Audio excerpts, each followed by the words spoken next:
Man, YouTube is starting to get irritating. I'm live streaming. I showed you that clip of Floyd and then it just cut out for no reason. And then like ended and I couldn't get back into my stream. YouTube gotta fix this. Cause this never happens on Instagram, Facebook. Now we gotta start from scratch, get likes all over again. That's not good.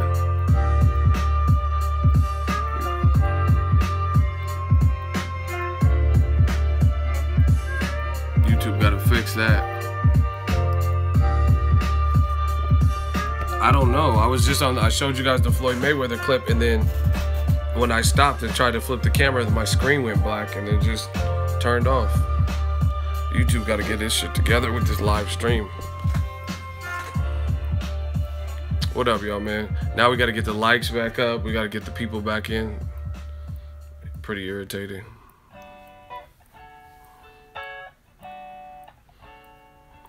Now I gotta run the clip again.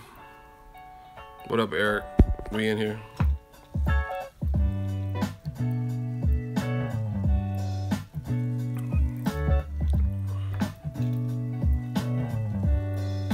Sparkling water.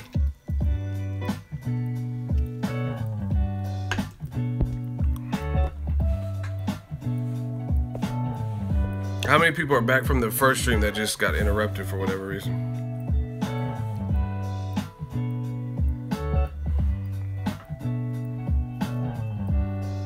Anybody from the first stream that came back?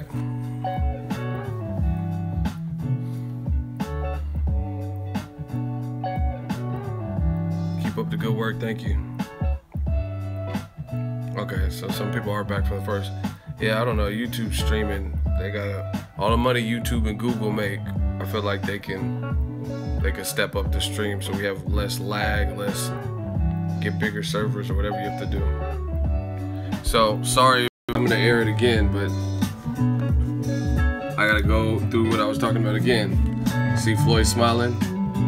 And I said, when you finessed the game and made millions off hate and got $400 to $800 million in 2 fights that lasted no more than 72 minutes total because people in the media really believed and thought these southpaws were the ones to beat you and they weren't even your toughest fights to date. Floyd clearly finessed the game with that move.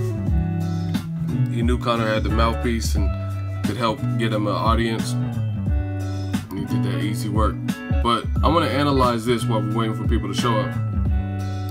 Cotto was the world champion. They stripped him of his title. Gatti fought a guy who wasn't even known for the belt. And like I said, come June 25th, I'm gonna show the fans and the people around the world that I'm the best pound for pound fighter in the world. I'm gonna continue to dominate and continue to win big fights. Look, it really don't matter to me. He can bring the pressure. He can box. I'm a true champion. I'm willing to go to his turf in Atlantic City. I'm gonna step on him. I'm gonna crush him. Y'all can mark my word to this. I'm gonna crush him. He's a C+ fighter. I'm an A+ fighter. Come Saturday night next week, all the fans tune in because I'm gonna dominate. This guy is flat-footed, swing wild. I'm not worried about who his trainer is because his trainer can't get in there and fight for him. The fans in Atlantic City can't get in there and fight for him. I'm ready, mentally, physically. I want all the fans to tune in because I'm gonna treat him like he's a C+ fighter. I'm gonna dominate. I'm gonna dog this fighter.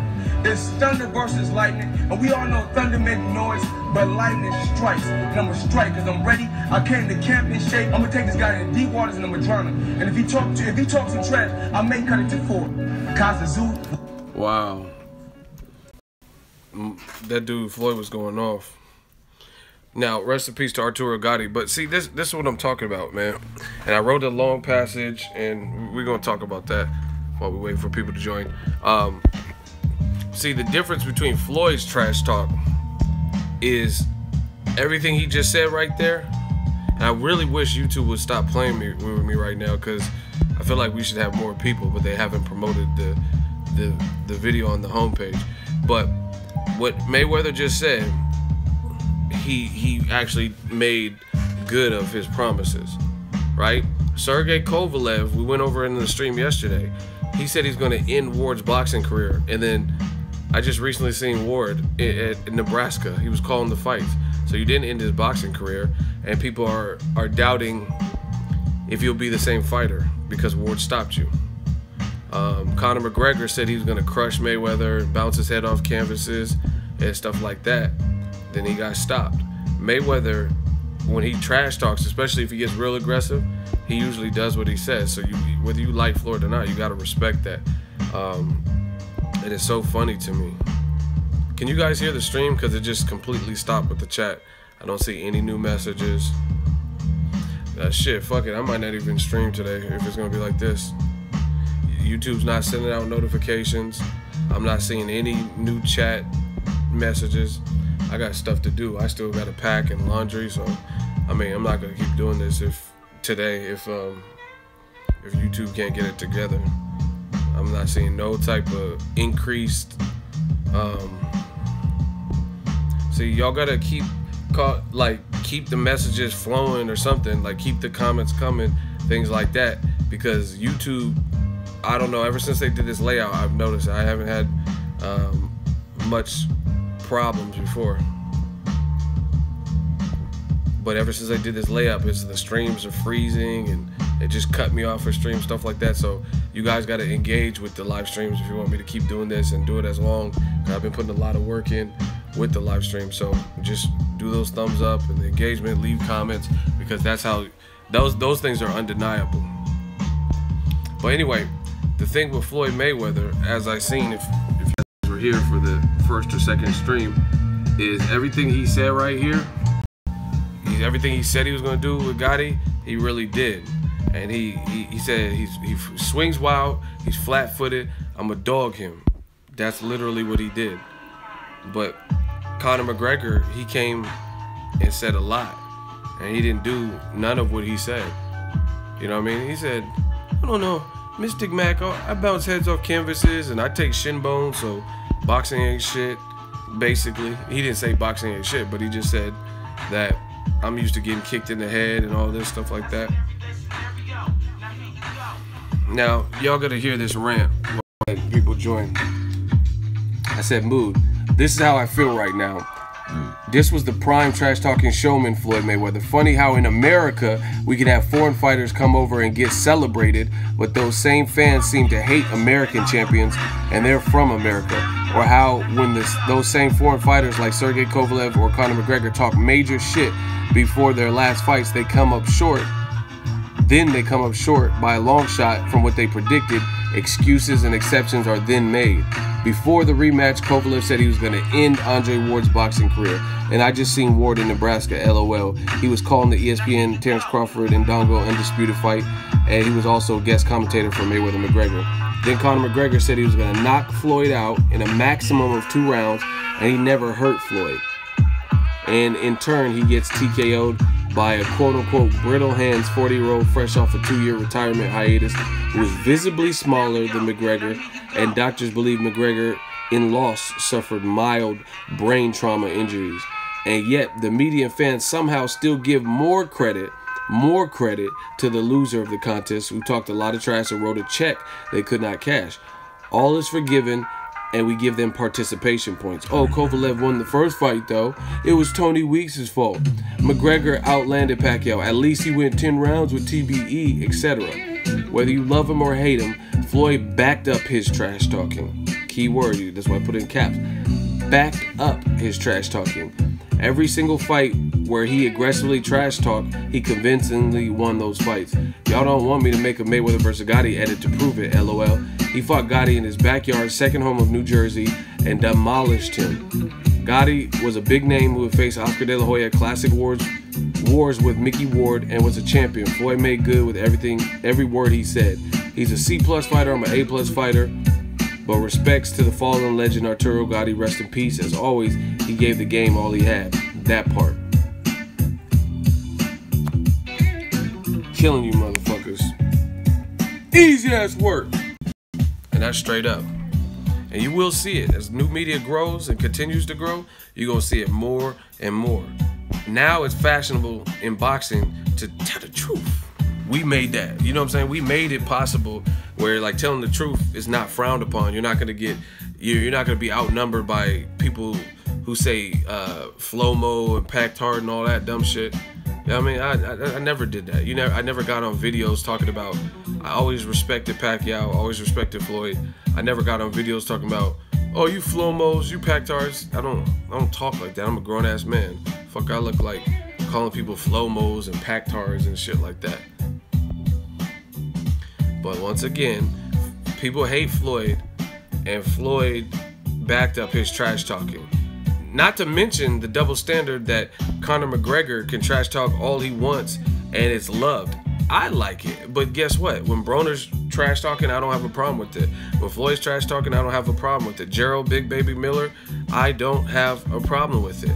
Just like I don't have a problem with Conor McGregor. He can say all that. That's fun. You know what I'm saying? Oh, he makes animal balloons and ride triathlon. You know what I'm saying? All that bounce heads on canvas, that entertains me. But not everybody does that. You know what I mean? You have a lot of people who try to pick sides and treat this like some turf war, some gang shit. But they don't bring up the real facts. You know what I mean? Floyd, he proved his worth for 2 decades, which is hard to do. I know people who turned pro and they were supposed to be something great. And within their first 3 years, they already have a loss.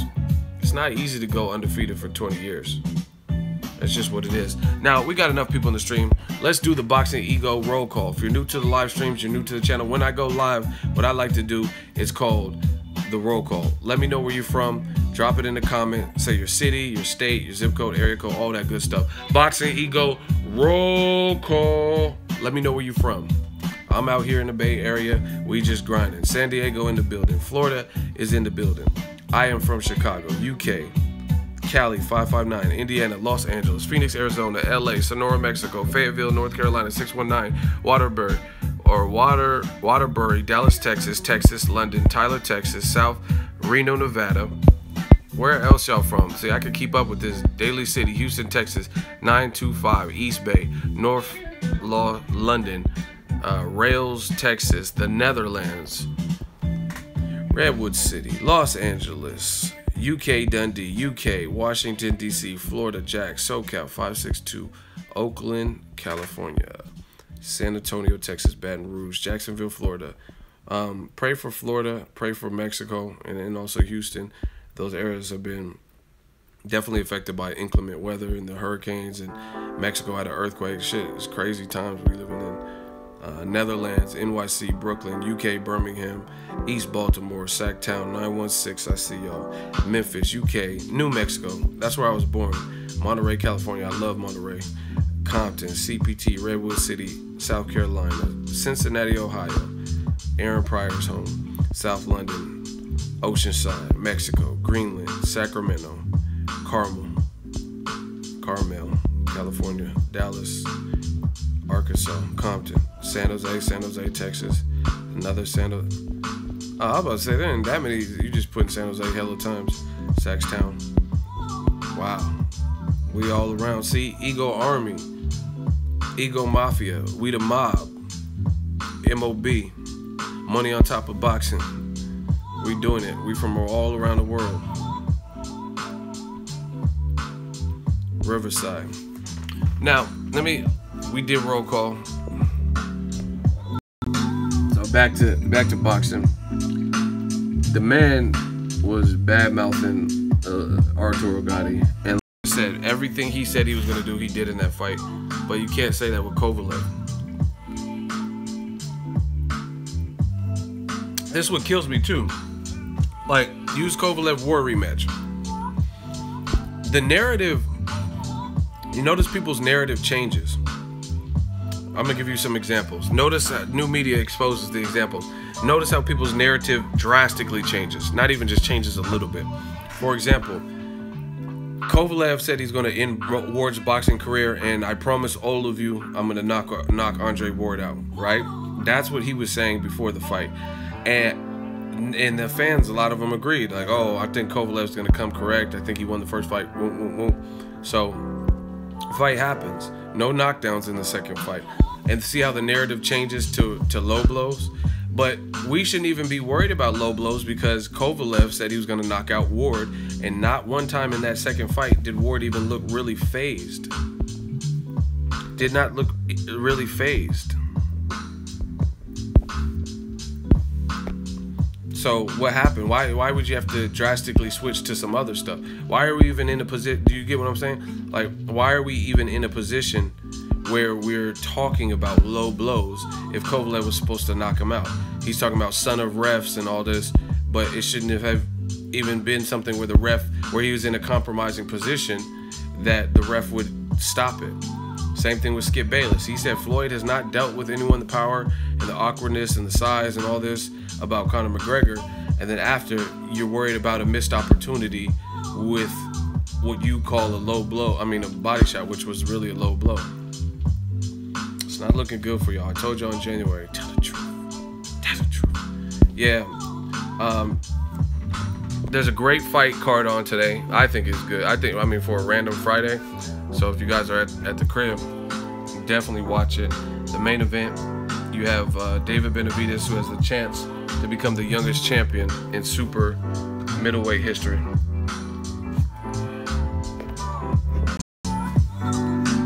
Check this out for sure. You also have J. Leon Love, Caleb Plant, Peter Quillen, Jose Vargas, Latondra Jones. It's on at 10 p.m. Eastern, so 7 if you have like DirecTV or something. I guess 10 p.m. if you don't. Very solid card for a random Friday. So shout out to Premier Boxing Champs for this. Showtime. But yeah, man, I'm looking forward. Boxing has been good to us as fans. I think we've been doing really good, but we still got to expose the double standards and the, because like on that post where I talked about Mayweather, he backed up his trash talk. You notice if you go to it on Instagram, we got a ton of comments and likes and stuff. Like, let me see if I can pull it up, because new media, that's what we do. We don't just merely talk about it without showing our work, because that wouldn't be right. Just posted it last night. 35,000 views, right? And we got a bunch of comments on it. And you notice there's no one really disputing what's being said about the trash talking. But the only people who did have something like to rebuttal negative, they were talking about dicks or stop sucking someone's dick or riding them. That I'm telling you, I promise you, all that stuff is done for. You guys can keep doing that, but people understand that where that's coming from. It holds no weight in boxing. If you really want to talk boxing and somebody's wrong, then you have to strengthen your argument, because talking about, oh, you get off Mayweather's nuts, you're riding him, and that foo-foo lame stuff, nobody takes you serious anymore. You know what I mean? Prove me wrong. That's what I want you to do. Tell me a fight where Mayweather aggressively trash talked someone and didn't bounce it out, and didn't back it up. I mean, exactly. But then Pacquiao, after 5 years, he's reduced to making excuses when he loses to Floyd. My shoulder, and I'm a politician, and I did not properly train to head beat Floyd Mayweather. Like, no, you can't. We're not doing that. You know what I'm saying? Canelo, Golovkin, same thing. Whoever wins, they win. If they win fair and square, of course. You know what I mean? If they win fair and square, then just let that man celebrate their victory. Not making up a bunch of excuses and my shoulder. I ate some popcorn. I went to get the popcorn and throw it up, and I tweaked my shoulder in the bite. Like, no, we're not. All that's done. I'm telling you. I'm gonna do the rest of the stream in the Pacquiao voice. I went to that one in that Davis. Y'all would slaughter me if I make excuses. Like, yeah, I know some of y'all can't wait for me to be wrong, because I'm picking Canelo over Golovkin. You know what I'm saying? But if Golovkin wins, I'm gonna give that man his shine. Let me you need to fucking delete your channel. This is my full-time job, you fucking morons. Why would I delete my channel? Because I'm wrong. Like I said, name somebody in the boxing game. Half of the people in the boxing game of stature Like, meaning they have a wealthy, healthy sized fan base. They don't even do predictions. They don't even, like, I'm already daring to do something different by going and covering the fights and still speaking my thoughts, because, you know what I mean, somebody out there might, oh, you picked against me, you picked for me to lose, you know what I mean, someone might. So a lot of people who are at this level or higher, they don't even do that. And so I'm already taking, you know what I mean, I'm already doing me by that. So if I'm, like I said, if I'm Adpocalypse, though, what are you talking about? What is that? What are you saying? Adpocalypse. Anyway,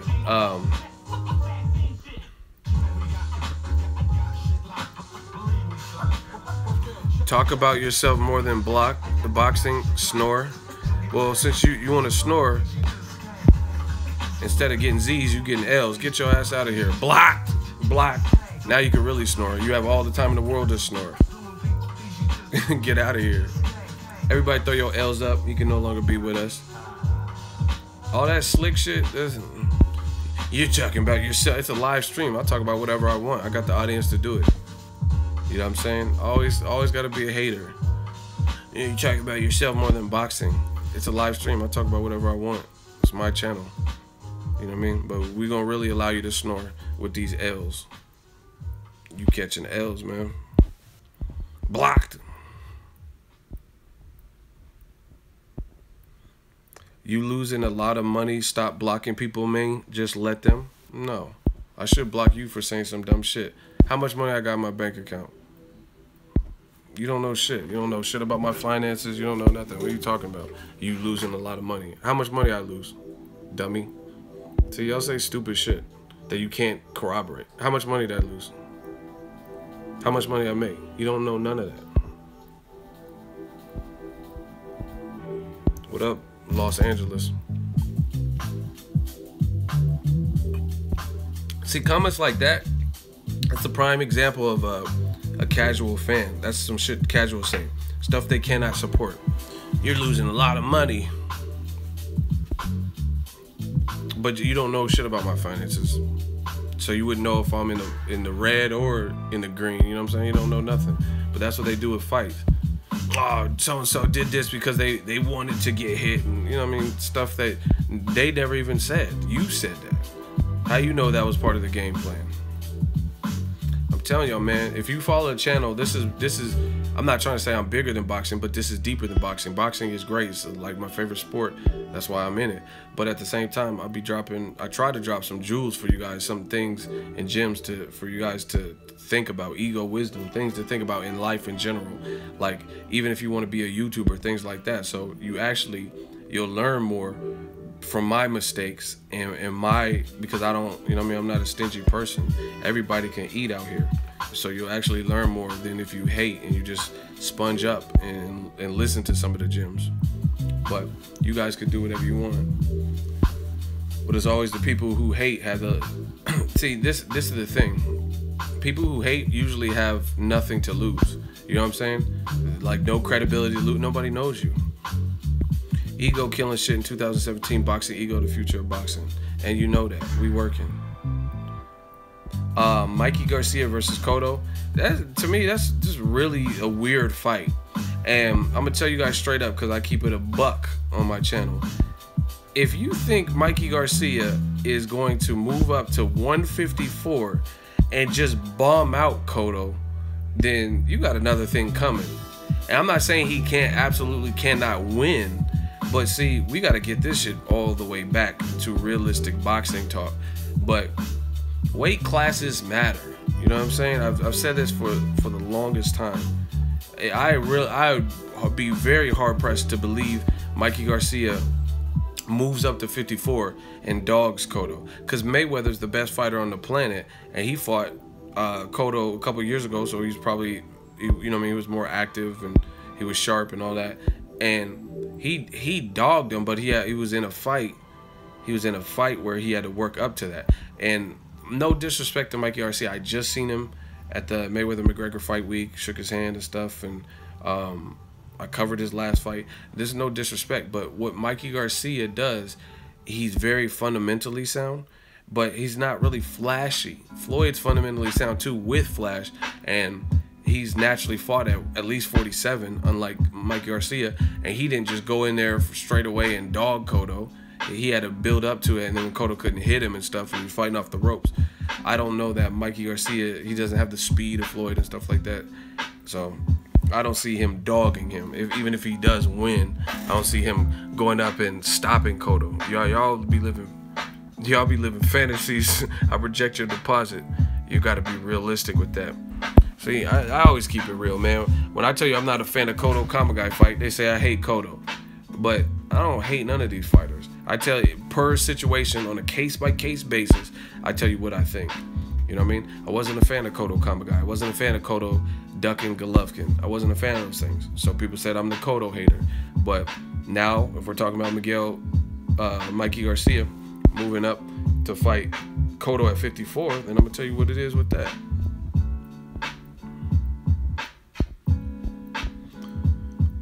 Courtney, I don't know if you're trying to be facetious. Triple G still looking soft to you, Ego. I did an Ego Weight Watchers video, and I told you that Golovkin looks like he came down in weight. I think you're trying to be facetious, but like I said, it doesn't change. You see, again, like a lot of y'all are very emotional. I'm not emotional like that. At the time I said Golovkin was looking soft, I think he looks soft. That doesn't change. I never said it. I even said in those videos that he has enough time to get in shape. But as of right now, as it sits, in these pictures that are being released, in these videos that are being released, guess what? He looks soft. So, I mean, some people try to come back and make it like I'm wrong. I told you in that current time, he looks soft to me.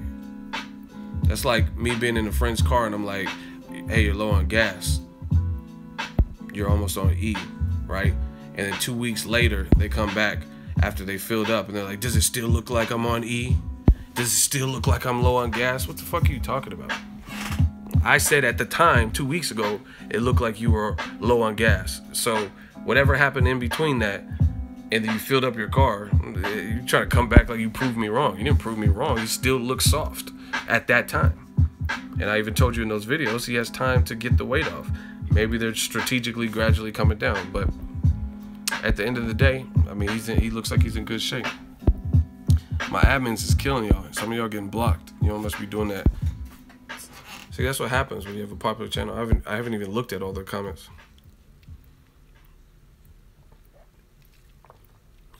But title of the video, let's look at it.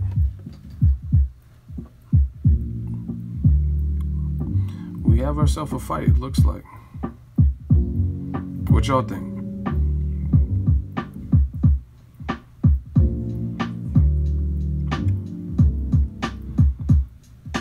What does Canelo look? 0 to 10. Where's Canelo's shape? We'll start with Canelo. 0 to 10. 10 being the best. And be realistic.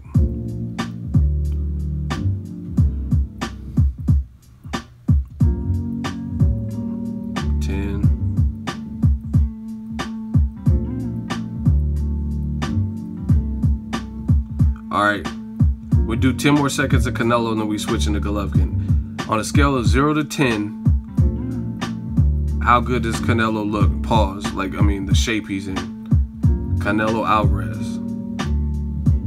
10, 9, 8, 7, 6, 5, 4, 3,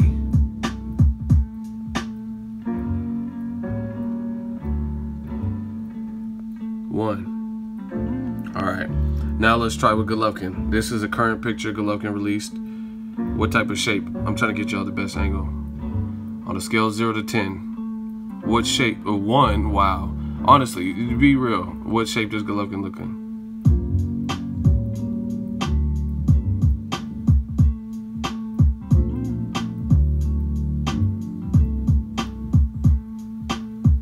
Y'all putting all these numbers, all y'all people hit that like button if you haven't done it. There's a lot of people doing the ratings.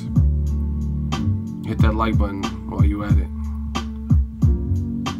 He looks at 6'5".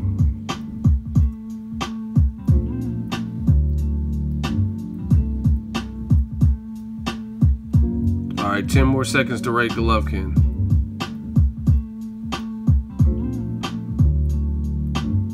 5 more seconds. 1. So, see, that's the thing. Like, listen to me. I know for a fact, because some of y'all send me these videos of other people. See, I give you guys an opportunity. I state my opinion, but we can also talk. Like, I want the fans to engage too.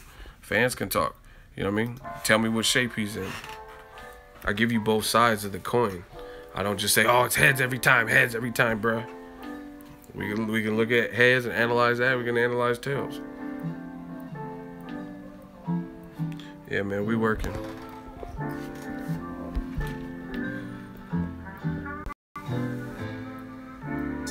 That's Golovkin right now.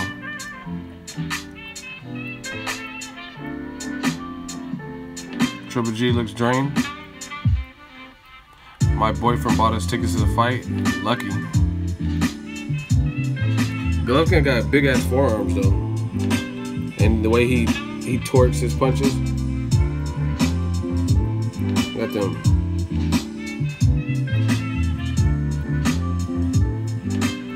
We gotta fight, people.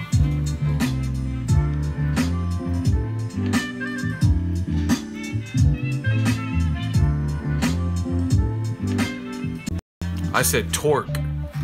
I didn't say twerk. I said torque.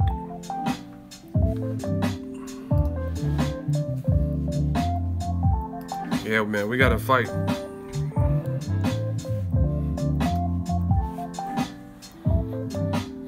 Next fight I'll be attending is Canelo Golovkin.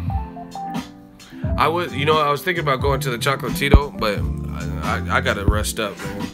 Like, I got stuff to do, and that would have been too crazy. Because I'm going. This is gonna be a long Vegas trip. Because I'm going on Monday. Because everything starts on Tuesday, the grand arrivals. We got you covered, people. We're gonna be out there. Hopefully it's not as hot in Vegas this time. Now, I got a question. I'm gonna let the fans talk. The fans can dictate the question. Hold on, we got a super chat. Do the shmoney dance. Super chat in the building. Marcos _ is king. $5 super chat. Thank you. Says Olympics, amateur, or professional. Which order do you do? Which order would you do as boxer that is just starting his career young? Love your work, Ego. I don't know if I understand the question. Which order?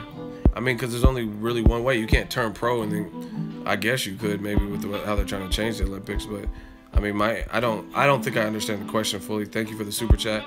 But I would say amateur, be an amateur, win national, win the silver gloves, golden gloves, local tournaments, stuff like that, and then try out for the Olympics, train for the Olympics. Once you go through the Olympics, see if you can medal, and then go turn pro. So I don't know if I understand the question right, but that's my answer. It's raining in Vegas? Wow. Damn, I don't know how to dress. Fuck with this hurricane season. I'm gonna have fucking shorts on and a turtleneck with overalls and an umbrella.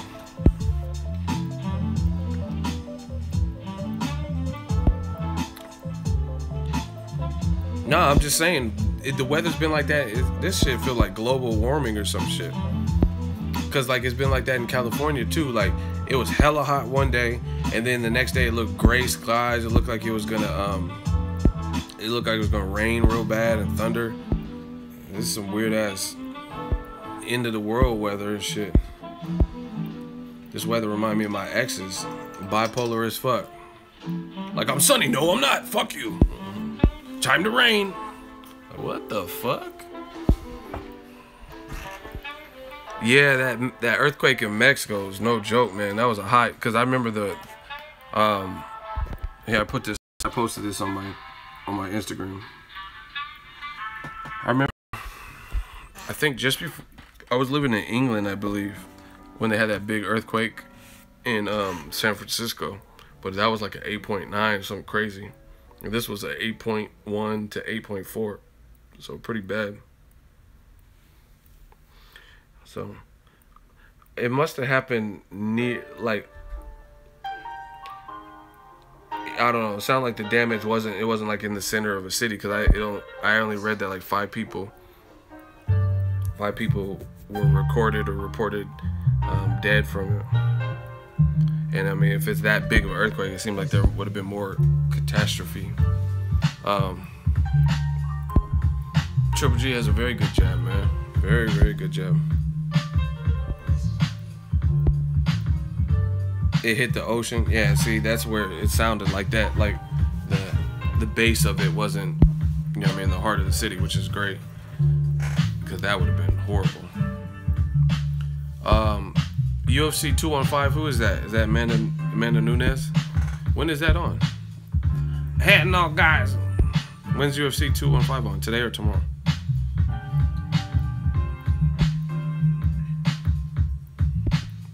Tomorrow. Yeah, I'll be watching fighting all day, boxing. So I'll probably check that out. But I'm looking forward to the Chocolatito Superfly card. Hey, no, guys.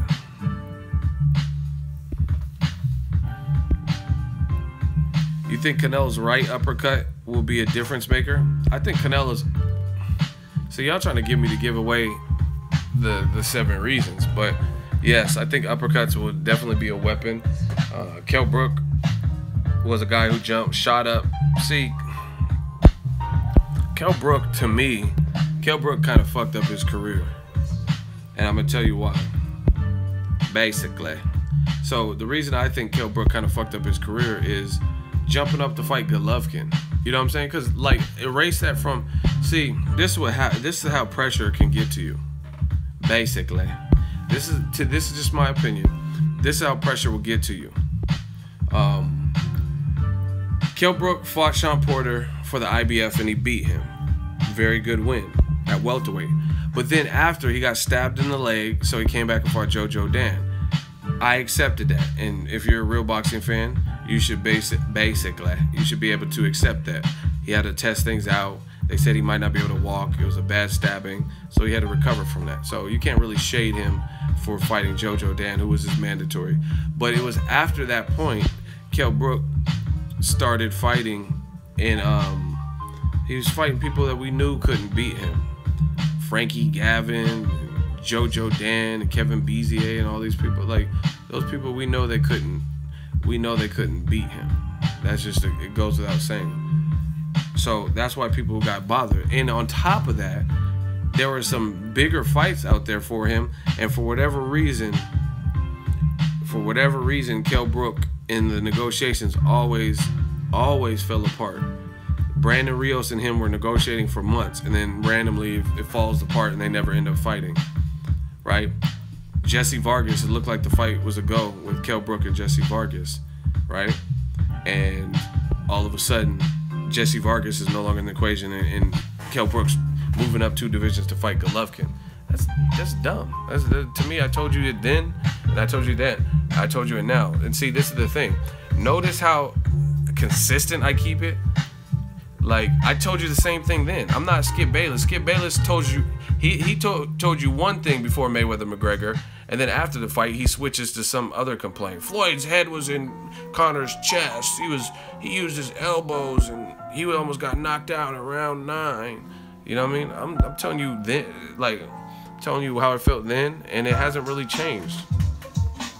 And I think Kell Brook, all that, I made a video about it called Daring to Be Great. That, establish yourself as the best welterweight.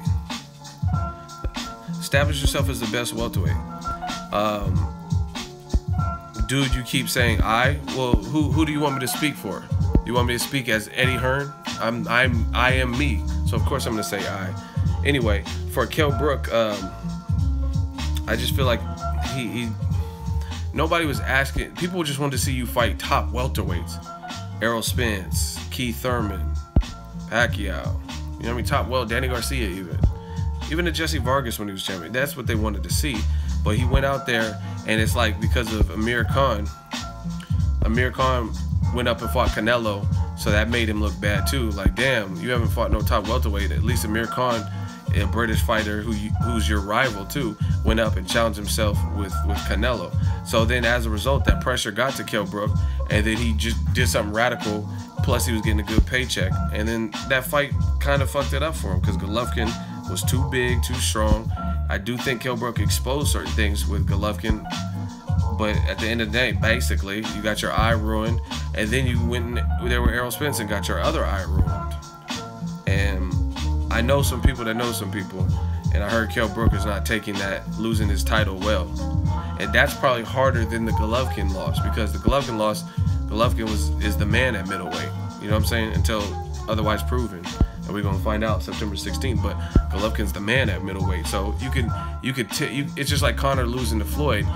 In Conor's mind, he could be like, okay, I lost in an arena that was totally different. Kell Brook can't say that with Errol Spence. He can't be like, oh, I lost to a much bigger man, because they looked about the same. If not, Kell Brook looks massier than Errol Spence. So he doesn't have the Golovkin scapegoat of, I was daring to be great and I fought a middleweight and held my own. He don't have that. So I heard he's not taking the loss too well. But I mean, it is what it is. I think that was foolish for Kell Brook. And these fighters got to get smart. You gotta know what you do. And like, I'm a huge movie buff. I'm gonna give you guys some fun facts in case you guys like movies like me. You guys can research this to see if I'm lying. But Van Damme, Jean-Claude Van Damme, who was like one of my idols growing up, he was like at the peak of his career. He did the movie Street Fighter, Time Cop, and all this shit. Universal Pictures offered him like a multi-movie deal for a large set of money, right?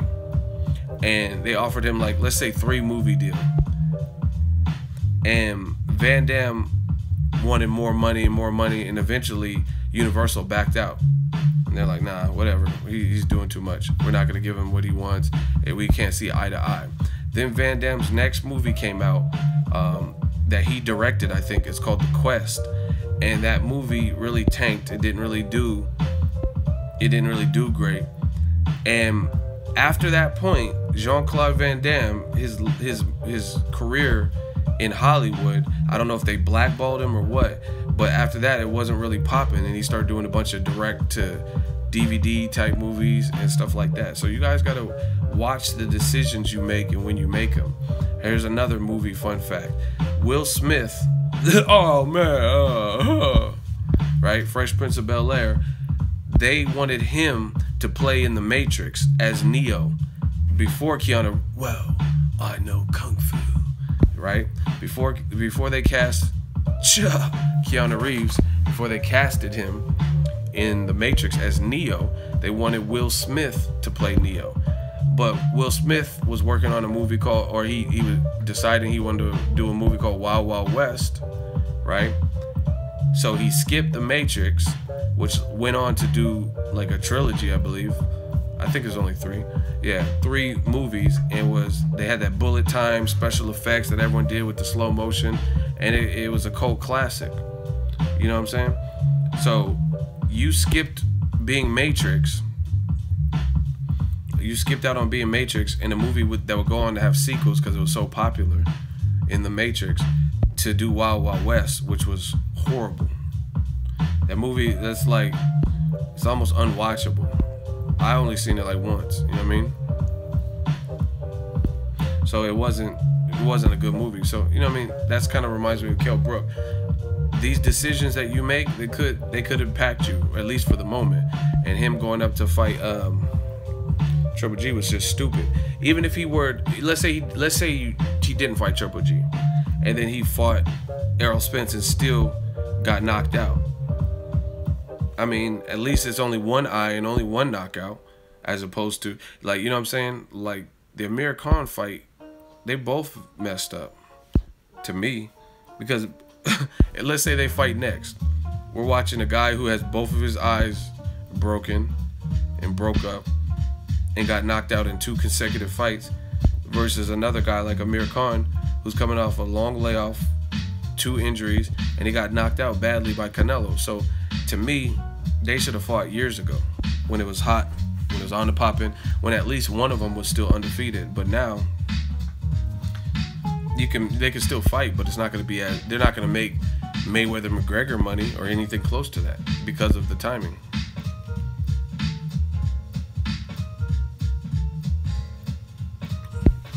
Ego, you seen Cyborg? What kind of question is that? I told you Van Damme was one of my like idols. Yeah, I've seen Cyborg. That's a great movie. I like cheesy 80s movies and stuff. Like if you guys watch the Cyborg dude, the movie Cyborg, the main bad guy, he used to kind of scare me because he had them like contacts in. He's like, I think he's like black and I think he's mixed or something from New Zealand. He's an actual surfer in real life. He was in the movie Point Break. It's like, is this the part where you say locals rule? Nope, we're just gonna fuck you up. But anyway, that War Child dude was in Cyborg, and that shit is so funny when Van Damme's fighting and Van Damme's like, yeah, and the guy every time he gets punched, he's like, yeah, get him. Like, he was so over the top with the noises he was making when he get punched. Get him. But that's the good old classic action movies. Anyway, Canelo versus Golovkin, a damn good fight. I'm looking forward to it. Cyborg, I like when Van Damme was being crucified on that cross and he kicked his way down. Who's trying to fight Errol Spence? That's what I need to know. That's a real good question. Who trying to fight Errol Spence? I don't see people like really juiced. And see, this how you know something's up in boxing. When, like, even if a fighter wins, but they win in a not so dominant fashion, you see people call him out. Like, Jeff Horn's a champion now. He beat Pacquiao. At least the judges said he beat him. But because he beat him in a very tough, grueling fight where he was badly hurt in round 9, I seen Danny Garcia and a bunch of other people call out Jeff Horn. But Errol Spence, they know his performance versus Kell Brook. There's not as much you could pick out from that, because I don't know. I think I just view boxing different than a lot of people. But when I look at Brook Spence, I thought Brook was winning early rounds, but he wasn't like pulverizing Spence to me. You know what I'm saying? It didn't look like Spence was just getting bodied. He was losing some early rounds, but to me, he wasn't getting like. He didn't look like Jeff Horn versus Pacquiao in round 9. Nothing even close to that. I thought Kell Brook was using some slickness, some awkwardness, pulling, you know what I mean, like leaping in, and it took, I think, maybe some ring rust with Errol Spence, but you know what I mean, he had to work himself into the fight. But I didn't see Spence getting like chinned and annihilated. I just personally didn't see that. Shout out to South Carolina. You say you love your channel, bro. Thank you. Yeah, I mean, it's just like somebody, like I said, maybe I just view boxing different. Like Brook Spence, but I would say Brook Spence is a little bit. I think Brook and for his part, the rounds he won, I think he won them better. But to me, there's not a huge difference between Conor McGregor, his success versus Floyd, and Brook's success. I'm not saying, but like I said, Brook did better because he's an actual boxer. But I'm just saying, like, Brook, I think people overrated his success with Errol Spence. Like, he was having success, he was outboxing, but I don't think he was just toying with, he wasn't in like full, complete control where Errol Spence was rendered powerless. You know what I mean? People are acting like this is John Molina versus Mickey Bay, where John Molina just somehow pulled the trigger and hurt his man late. I didn't see that. Because John Molina was clearly losing to Mickey Bay, clearly, like easily. And then Mickey Bay got careless, and then, you know what I mean, John Molina stopped him. I thought the Brook Spence was very competitive. Brook was winning, he was outboxing. You know what I mean, stabbing first, getting off first, but I didn't see Errol Spence getting dogged in there. And I think that's why other people in the industry probably felt it the same way, because that's why they're not calling him out and begging for his fight. Ego, how do I donate, bro? New to this. if you're on a phone, I don't know if it has to be Android, but there should be a $sign on the phone, and you can press that, and then it'll pull up a prompt. It looks like a calculator. You can put whatever amount you want. If not, I have a PayPal on my account. I'm gonna be opening a Venmo, Patreon. We working. We trying to do more and more for the boxing community. So it takes money to make money, basically, for me to get there. Oh my gosh, I told you guys yesterday on the stream, Vegas is ripping heads off for the Friday and Saturday for the Canelo fight. The hotel fees are so, and Vegas is on some dumb shit because they already charge you resort fees. I need to fuck around and just move to Vegas because the cost of living is actually cheap. Just visiting there costs more money. You know what I'm saying? But it's part of the grind. Shit, I damn near need to move there. I don't know. I love this Bay Area weather though. Y'all be hot as fuck. Like with it, it'd be like stupid hot. Yeah, I already got my hotel, but they was ripping heads off for the hotel prices. Believe that.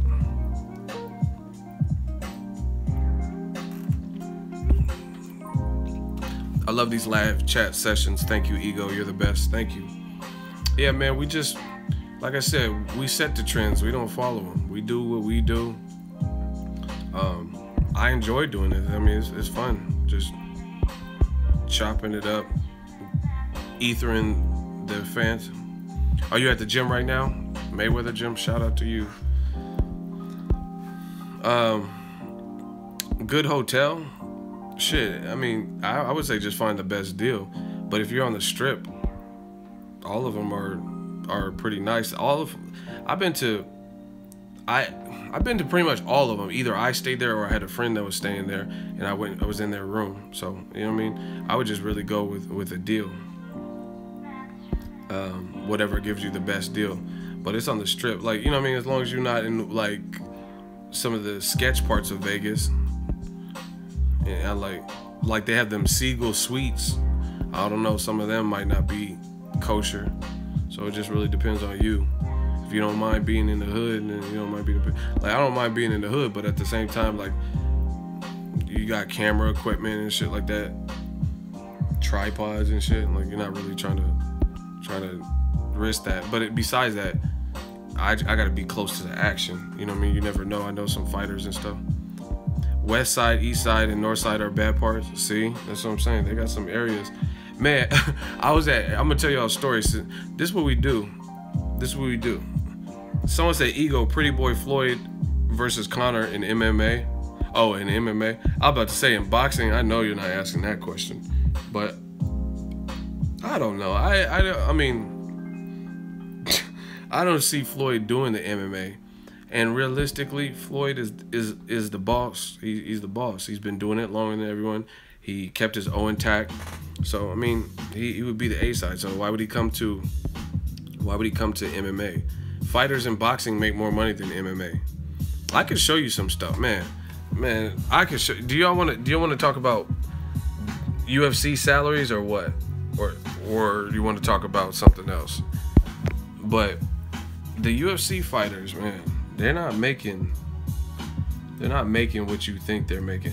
Now, for the average person, you'd be like, oh, that sounds like a cool amount of money, but it's really not, based on the fact that we'll break it down. I'm gonna show you. I'm gonna show y'all something real quick.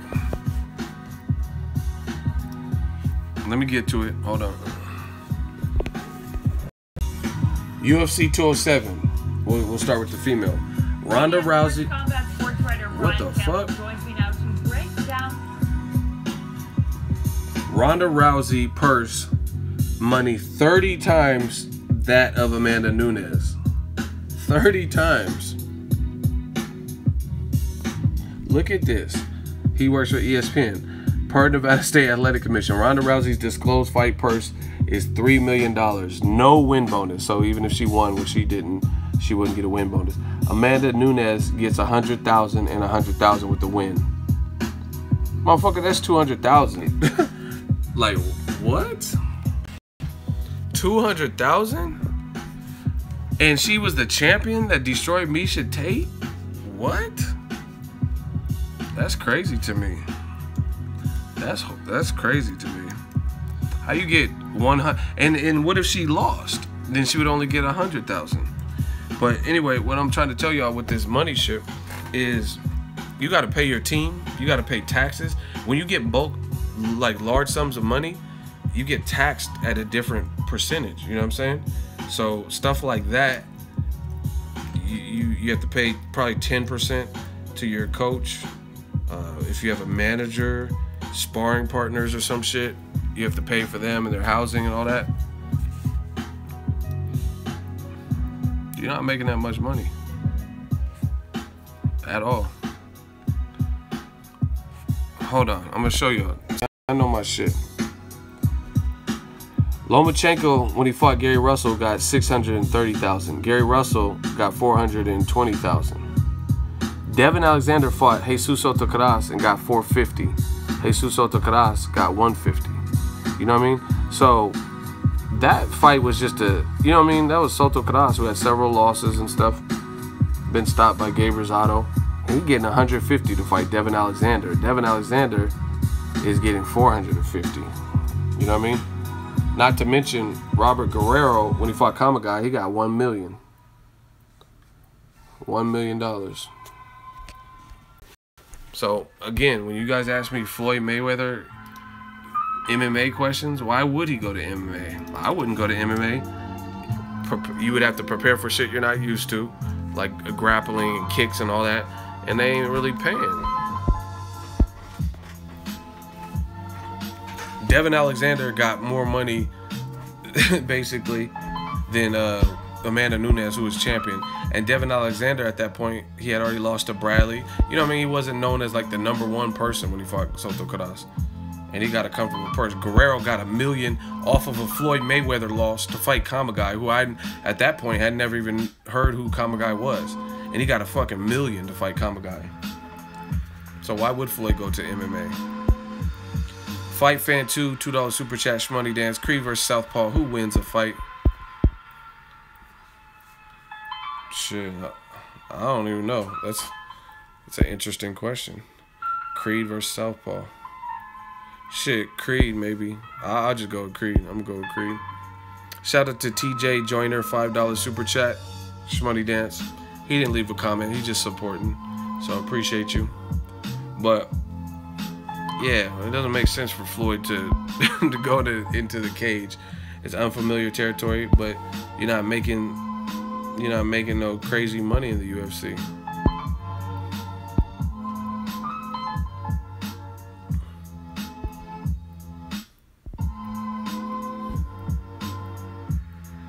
Brother man, you sound stupid. There are 20 MMA fights. Y'all be saying some stupid shit. There are 20 MMA fights in the next 24 hours. How many fights are there for boxing? I hope you're not trying to compare. What does that have to do with anything? So you can't pay the fighters in the main event? Like, that doesn't even make sense. I'm not saying if you have 20 fights, that's undercard people. Who cares? I'm talking about the main event. We're not, you know what I'm saying? Like, okay, you have, that's like, I go to these PBC fights. They have Amanda Serrano and Richardson Hitchens and up-and-coming people. They're on the undercard.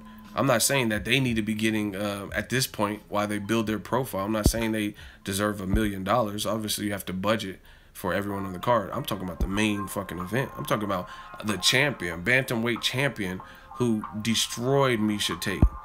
Destroyed her, right? And she can only get 100,000, and she has to win to get another 100,000, which only puts her at 200,000 with the win. And then not on top of that, she beats Ronda Rousey's ass and destroys her. So she won impressively. She won impressively, and she gets 200,000. What? Bro, look.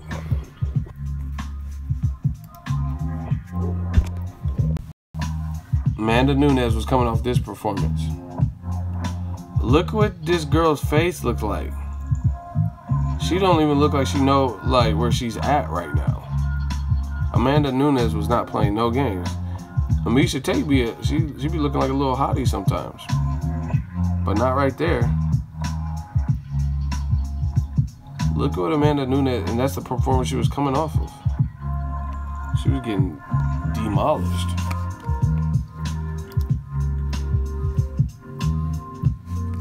She didn't look like this. And she bigger than Amanda Nunez too. Maybe she had heels on, I don't know. Oh my gosh. Amanda Nunez should be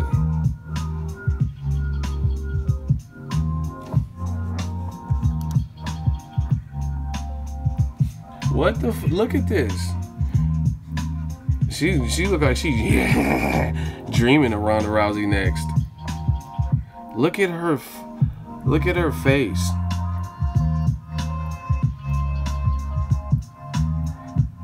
Look at her face. I'm just gonna keep getting in closer and closer. Look at her face. You can't even tell what this is right now. This looks like some Jello or what is this? Where are we? She looked like a used tampon. And she only got 200,000 to beat Ronda Rousey in 48 seconds. I mean, if you think about it like that, like 48 seconds worth of work, 48 seconds worth of work, you got that much, but it's really not 48 seconds of work because you had to put in work in training camp to achieve those results. So, that's just my thoughts.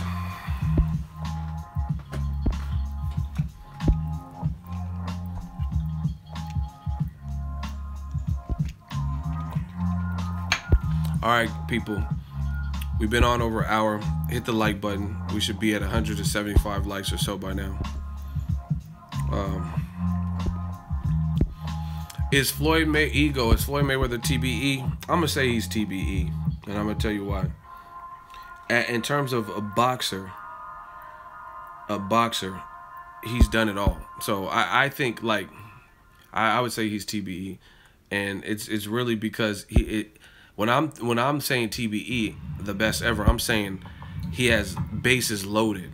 You know what I mean? Like in terms of his fight game, he's very smart. He always knows how to make proper adjustments, whether he got hurt or whatever. He makes the adjustments. He has a very good defense. And outside of the ring, he's iconic in terms of, like, he's a businessman and he played the game. He made millions off of hate. He stayed with the perfect record. He did what people said he couldn't do. He did his Mystic Mayweather where he predicted he was going to pummel Arturo Gatti. A lot of people say, oh, he didn't fight nobody in their prime. And you don't know shit about boxing. Straight up. Because I could think of several fights that were definitely Diego Chavez, right? Beat Castillo twice. Canelo was a young, hungry champion, way bigger than him. Cotto had just avenged his loss to Antonio Margarito, who arguably had to cheat to get the results in the first fight. He beat Shane Mosley coming off the Antonio Margarito knockout. I mean, what else can he do? He made the most money in boxing, and it looks like he's doing a better job of keeping it. So yeah, I'm gonna say he's TBE, because you look at other people. Roy Jones, as soon as he started to slow up with it, and Roy Jones is my favorite fighter, I'm just being honest, but Roy Jones, as soon as he started to slow up, he started getting hurt in fights and knocked out by people he would have never lost to. But so he didn't know when to hang him up, and he fluctuated his weight. So, you know what I mean, that wasn't smart to go up to heavyweight and then come crashing down. Antonio Tarver to give you a tough fight, and then he knocked him out in the rematch. So Roy Jones to this day is still fighting. So to me, that means, I don't know. I can't speak on another man's finances, but maybe he didn't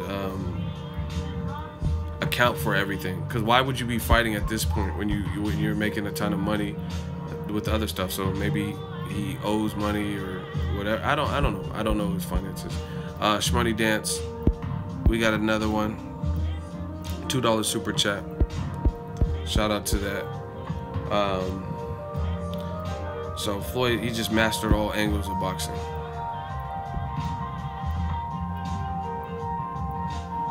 He really has. inside the ring, outside the ring. Point blank, period. Y'all kill me with this. Yes, Julio Cesar Chavez Jr. was 89-0, but Mayweather, he would be 106-0 if he fought the people that Chavez Sr. was fighting. Y'all don't want me to pull this up, I promise you, because I know where people go with this. I've already had these conversations, and I've already won those conversations. Julio Cesar Chavez Sr. is a legend. He's a beast, but like this, how I know Chavez is still a good fighter, because when he did start stepping up and fighting the Meldrick Taylors or Pernell Whitakers, he could still hang.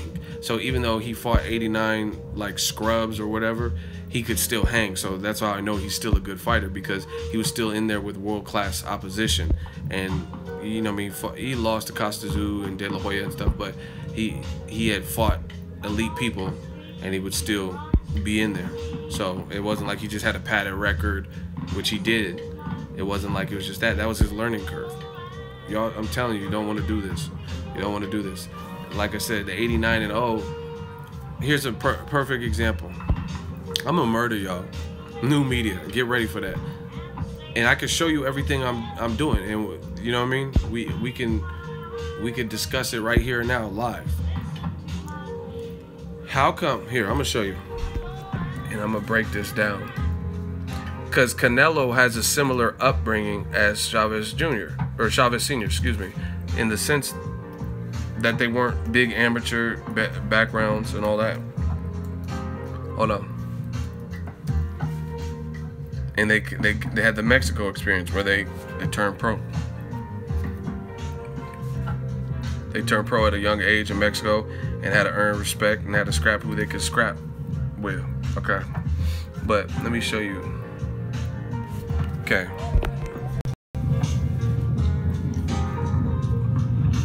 This is Floyd Mayweather. So he fought Canelo in 2013. Canelo had 42 fights. 42 fights. Or actually 43. 42 fights with 1 draw. So that's 43 fights. True or false? True. 42 wins, no losses, and he had 1 draw. So he has 43 fights. Do you understand this man? This is Canelo. This man, Floyd Mayweather, at the time he fought Canelo, he was on his 44th fight. Floyd Mayweather, 44-0. So Canelo Alvarez had 1 less fight than Floyd Mayweather when they fought, at the time that they fought. Right? But you know what the difference is? Do you guys really know what the difference is? The difference is Canelo, again, turned pro in Mexico, and he was young, so he had to just learn. His learning curve was different. He had to learn on the job.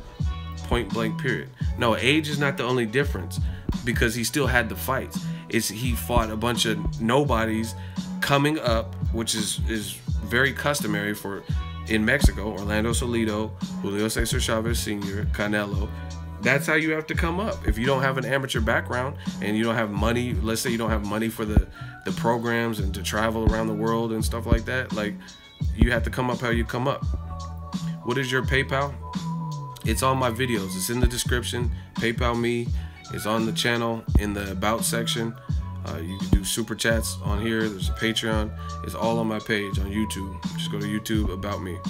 But my point being is this. Some people, y'all keep saying age. You guys are missing the total point. How is it that when Canelo fought Floyd Mayweather, he only had 1 less fight than Floyd Mayweather? He had 1 less fight than Mayweather. Canelo had 43 fights and Mayweather had 44. But the biggest difference is not age. The biggest difference is the quality of opposition. You look at the 44 bodies that Mayweather had on his resume at that time, and then you look at the 43 bodies that Canelo had on his resume. And those first 40, majority of them, there's a couple Shane Mosleys and Austin Trouts, Josecito, that you would recognize, but who's Abraham Gonzalez, Pablo Alvarado, Miguel Vasquez, we know who that is, but Pedro Lopez, who are any of these people? Who Who? Tell me to stop when you notice something. Miguel Vasquez is the only person.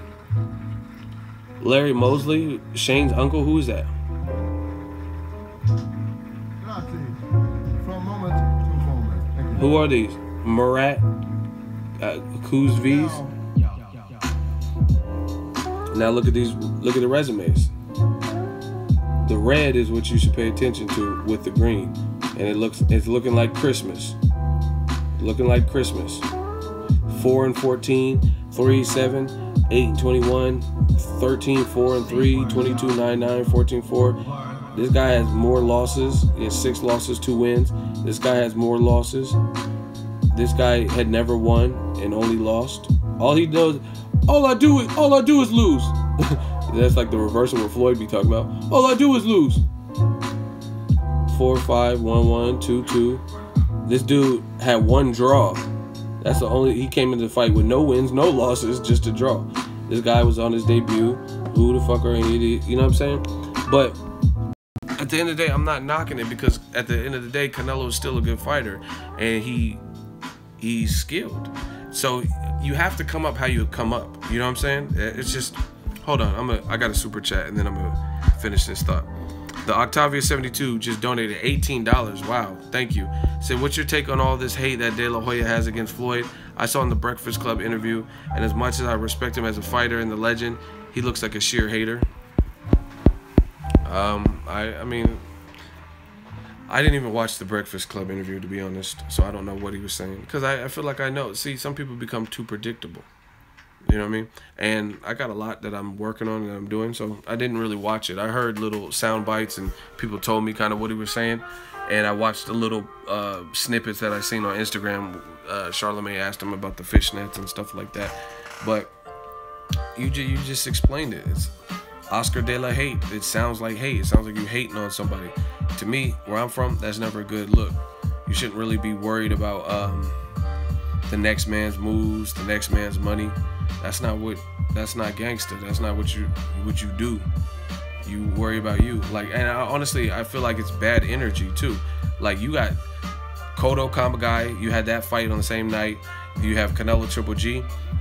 Fuck all these others, you know what I'm saying? Like, you don't think people hate on me? I don't have time to make videos about that. I could barely even do 7 reasons and shit that I want to do, and things that I need to do for my channel. So how am I going to get on here talking about the next man? I don't care. You know what I'm saying? And I think most people, if more people acted like that and actually felt like that, then the world would be in a better place. Don't worry about whatever, you know what I mean? Why, if you have Canelo Triple G, 2 guys that don't speak English, I feel like you should be doing like 10 times more to promote the fight over talking about another man's fight being boring and a farce and this is weak. Who cares? The shit's over. You know what I'm saying? The shit's over. Floyd rode off into the sunset, gave us one last banger. He's out. Why? Who cares what he's doing now? You know what I'm saying? Let him go to the girl collection and do whatever he does.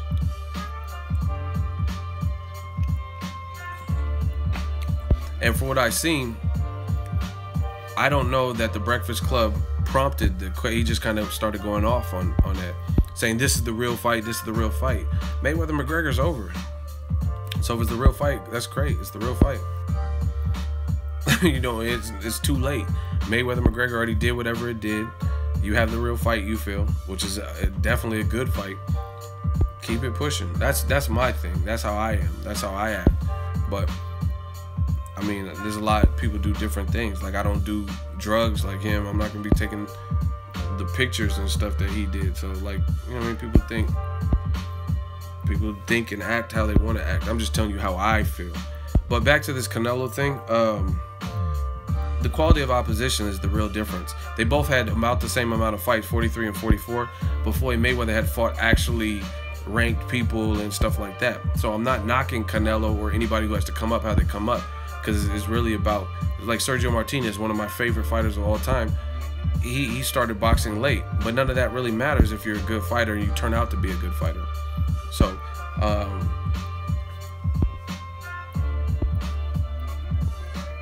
this channel is pure cancer. Well, you're pure blocked. That's what you are. Everybody, Christian C could no longer be with us. Y'all are so funny with the hate. All you do is catch L's and get blocked. This channel is pure cancer. So what, you trying to get leukemia? Why the fuck are you here?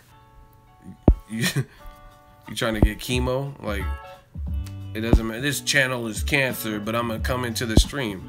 Do you guys understand? I don't know. Maybe, I don't know if it's different for you guys on your phones, your mobile devices or whatever, your tablets.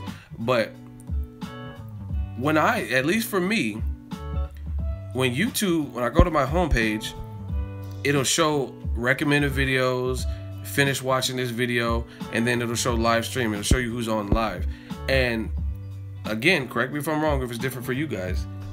You have to actually click on the live stream to get there. Like, YouTube doesn't just, when you open the app, just boom, Boxingego's just playing. Like, I don't know, but because I don't watch me, but I'm just saying, I don't think that happens, because when I'm on YouTube, that's not really what happens. So it's not like the streams just auto play. You know what I mean? Like, you go to your homepage, like, oh shit, and then it just starts playing for you. That's not what happened. You have to actually click on it. So you click on it just to tell me this channel is cancer. And then you get blocked. We throw up the L's. You know what I mean? People pour out a little bit of liquor for you. They might not even want to waste their liquor on you. You know what I mean? So I just don't understand it. I don't understand why you would make a conscious effort to click on somebody, their video. Like, I don't listen to these mumble rappers or nothing like that. So I'm not going to, oh, Lil Uzi Vert, he's live streaming. This music is cancer. I don't personally do that. I'm not even gonna go to his stream. Like, I don't care. I love smoking a blunt and watching Ego. I ain't trying to turn y'all to alcoholics. I'm just trying to turn y'all into motherfucking thug.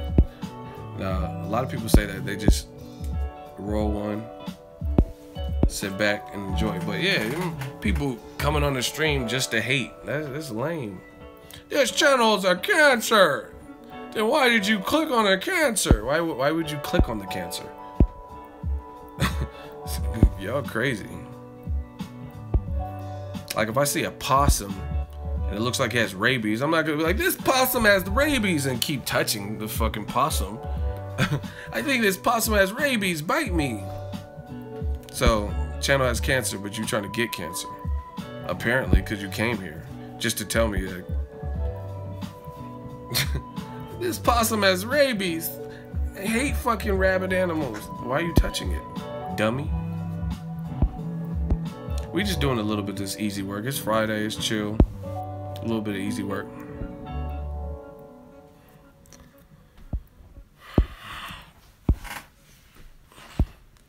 Ego's voice impressions are legend. Keep it up, bro. Yeah, I don't know what y'all think this is, but this stream shit is fun. And you guys can hate, but more often than not, you guys are getting flamed either by myself, my admins are blocking the fuck out of you, we throwing up L's, people in the comment section. I'm telling you, all that dumb shit is over. If you disagree with me, that's fine. We can have a civil conversation. I think Canelo's gonna win, you think Triple G's gonna win. But all that dumb shit, your fucking beard's crooked.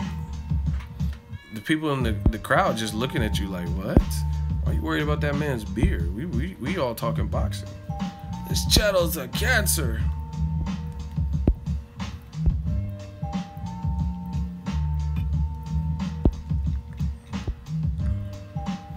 Yeah, but I mean, the De La Hoya, like I said, I didn't watch The Breakfast Club, but I really feel like, why? There's no point to hate. Really no point to hate. But I tell you all the time, like, people hate on me, people make videos hating on me. I'm a vlogger. I'm at where I'm at. You guys can see where I'm at. You know what I'm saying? So if it was really a problem, but like, I'm not even walking around like a tough guy, but as a man, like, if someone really has a problem with me, like, pull up, like, you know what I'm saying? But realistically, nobody really has a problem, because I don't know these dudes. You know what I'm saying? I really don't. I don't know. I never had a conversation. There's only a few people on YouTube that cover boxing that I know that even have my phone number. You know what I mean? Or that know me in real life. You know what I mean? I don't have problems with no no boxing. I don't care what people are doing. But that's the nature of the game. But if you listen more and you observe more, stop hating on people, focus on you, people will be good. And that's just what it is. But yeah, I don't know too many people. There's only a few people that I know. Like I know Dante's Boxing Nation on a personal level. We're real cool. I know some people with the boxing voice. I don't know if they have my phone number. But even actually with the boxing voice, they've always been cool. So shout out to Ness and Sean Zattel. I haven't really told people. But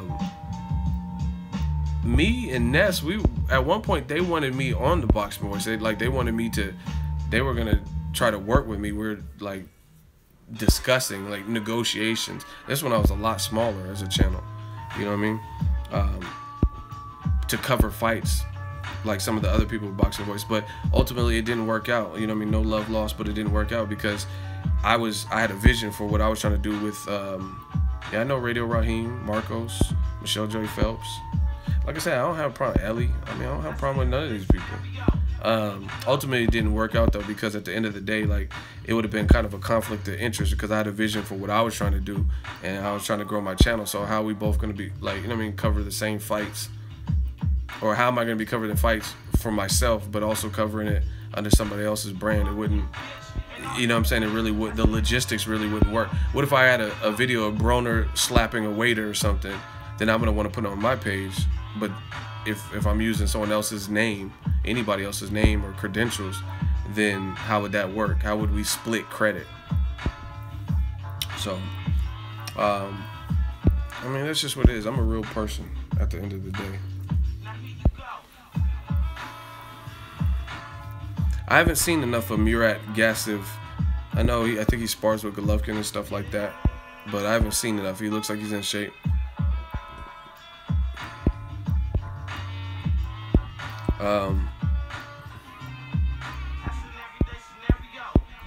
See, my channel, someone says is getting big.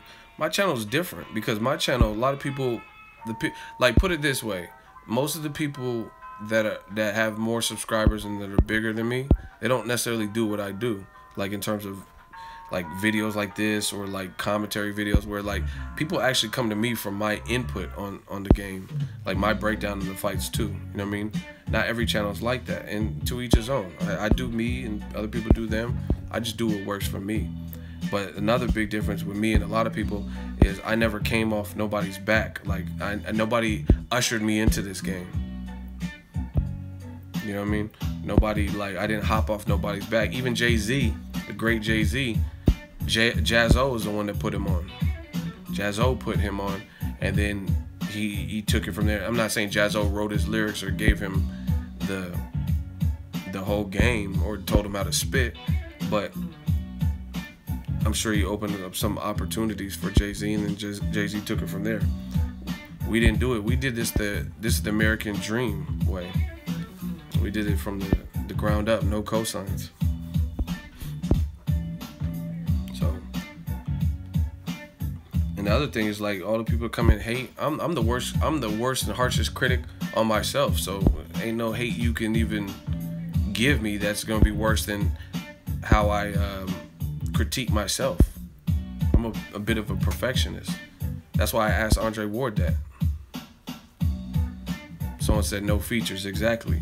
Like Nas said, my first album had no famous guest appearances. The outcome, I'm crowned the best lyricist. Many years on this professional level. Why would you question who's better? The world is still mine. Tattoos real with God's son across the belly.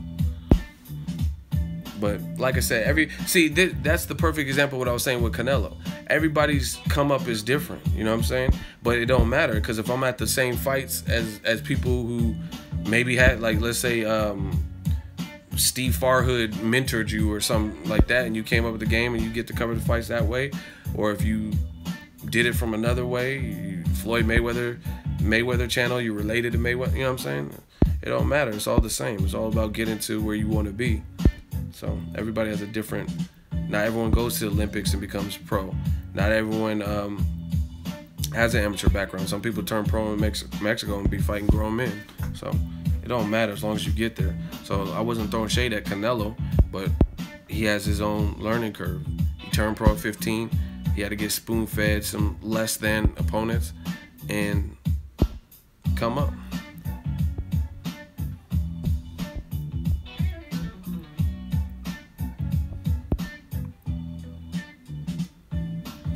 Do you work on your impressions? They are funny as fuck. I guess I work on them in the sense of repetition, but I don't just be sitting in the room like something special. Like I don't just like something special.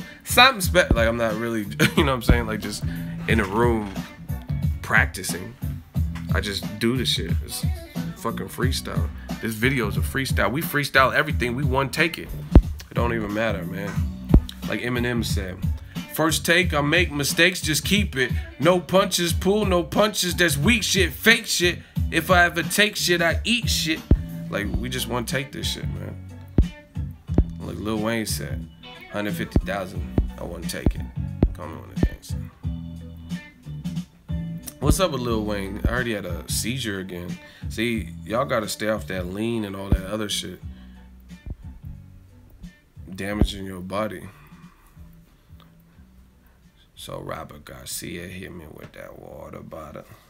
Yeah, baby. Kell Brook versus Julian Williams. We don't even know what Kell Brook's gonna do. Facebook Live. Yeah, I'll look into it. I mean, we got like 20,000 on Facebook and growing. So, someone said the Oscar. Hey, I do believe that Canelo versus Triple G is 8 rounds war. See, and this is now we're talking about like consistency. That's the other thing with De La Hoya is, see, I promise you, because I know what I say because I'm there when I say it. You're not gonna find videos of me where I'm like saying something crazily different. Like I feel that, again, I feel the same exact way all the time with certain things unless I'm proven wrong. Like De La Hoya got videos where he's saying, hey, we got to admit Floyd Mayweather is TBE. He's the best boxer ever, right? And he's saying that Floyd is literally I think it was after the Mosley fight. He's saying that Mayweather's the best ever. But then he's writing a Dear Floyd letter and saying, fuck you, Mayweather McGregor. You ruined the sport of boxing. You're a boring fight. You know what I'm saying? So you're not going to find that of me. Like, I never said, oh, Terrence Crawford's a bitch and he has no skill. And then now I'm saying, oh, man, Crawford got crazy. You don't find that. I promise you, you won't find that video. Now, I could say somebody has regressed. Like, hey, they used to be on point, but I don't know if they're taking it serious. They're not looking the same in their fight. I'll say something like that. But you ain't going to find me saying something like, and that's the funny thing, because I get called all the time. I'm racist and biased and stuff, but you guys accept from celebrities, you accept them saying whatever they fuck they want. Trainers, Freddie Roach be like, hey, yeah, Cotto. Like, you know what I'm saying? Cotto, I'm betting my house on Cotto. He gonna knock out Canelo, and he's wild wrong. I'm wrong with Danny Garcia, Keith Thurman, but I said it won't be a knockout. It'll be a decision. So, and I picked Danny Garcia over Keith Thurman. I wasn't way off the mark, but a lot of these promoters and trainers, they be way off. Skip Bayless, he be way off, or they be like completely changing what they said. Bob Arum at the Zab Judah press conference, he's like, Mayweather, he is the next Muhammad Ali. I worked with Ali and I've worked with Floyd and I know talent when I say talent. You know what I'm saying? He's doing all that, and he said Floyd's the next Muhammad Ali. Facts. I just told you how to find it. It's the Zab Judah press conference. Bob Arum, Muhammad Ali, he's the greatest, but now Floyd is the greatest. You know what I'm saying? And then now, he'd be like, Floyd's a bitch. Floyd is boring. He's a boring fighter. Lomachenko would absolutely demolish. He's more offensive. Like, you know what I'm saying? Like, what? You ain't gonna find that of me. I promise you. I promise you, boo-boo. You're not gonna find me doing all that. Like, you just went from saying this man is the greatest Muhammad Ali, you know what I mean? The next coming of Ali. Rest in peace to my dude Ali, man. True icon. You're not going, I promise you won't find that on my channel. Floyd Mayweather, he's Muhammad Ali reincarnated. And then, you know what I'm saying? And then now I'm talking about Floyd's so fucking boring. That's why people like Lomachenko. Like, I don't do that. I'm not doing all that. Like I said, my opinions, I'm not saying I'm dead set and they'll never change, but they don't change often without like a credible reason. So like for me, it's all about consistency. How did Aram go from, I mean, this is years back, but how did he go from saying that Floyd is the greatest fighter since Muhammad Ali to Floyd's boring, it's all about Lomachenko? Like, how did that happen? You tell me. De La Hoya said the same thing. I do believe that Floyd is TBE. But now I do believe that Floyd is ruining boxing and he sucks and you're boring and you're a runner and no one likes your fights. And the worst part about it, unlike Bob Arum ain't a fighter. You know what I'm saying? Oscar De La Hoya was a fighter. So you had an opportunity to actually, beat Floyd Mayweather. You know what I'm saying?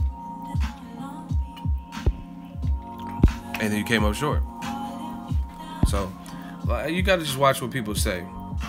And I mean, I guess it's different for promoters because they have to protect their investment. But people like Skip Bayless, he's the same thing. Floyd has never felt anyone with Conor's power.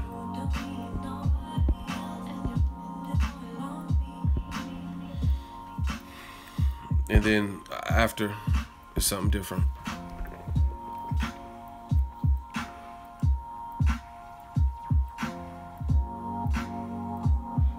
Yeah, let me do an Al Heyman impersonation, even though he's never been photographed or on record. I don't even know what he looked. I mean, I just know what he looks like. I'm not gonna do an impersonation of a motherfucker I never even heard. Doesn't even make sense. Like, do a Kaiser Soze impersonation. Al Heyman is Kaiser Soze. I don't know what he sounds like. He don't even do interviews. When you seen him on like ES News or some shit, the boxing voice, you ain't never seen nobody with no interview. Nobody. Name one person on YouTube, a digital outlet, that got an Al Heyman interview. I'll wait. That man Al Heyman plays no games. Don't look at me. He on that Drake shit. Shout out to the OVO. Man, Al Heyman is not on camera, so I don't know what he sounds like to even work on it. I heard he has a deep voice. Kenny Porter told me his voice is deep. Al Heyman sound like Vin Diesel and shit. I live my life a quarter mile at a time. It's winning, Like, Al Heyman is a fan, but he making money. Someone said, why is he hiding? I don't know if he's hiding. Some people don't want to be in the spotlight. I know people like that. You don't want to be all up in the camera, all in the video.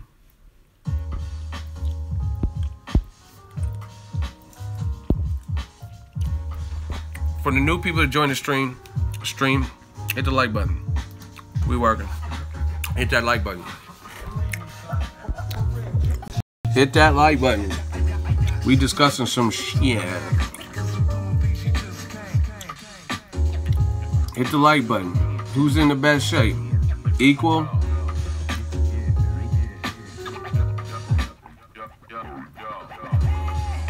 What y'all think?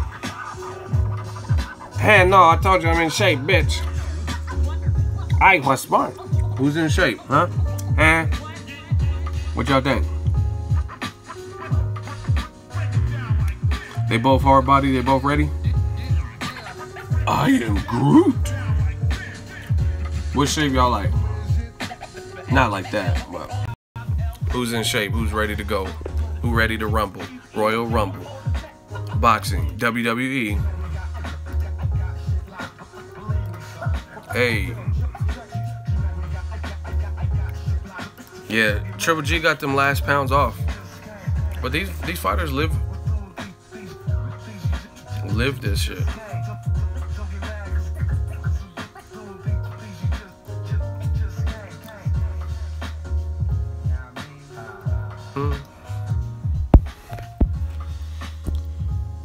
Let's see if we can get 250 likes now.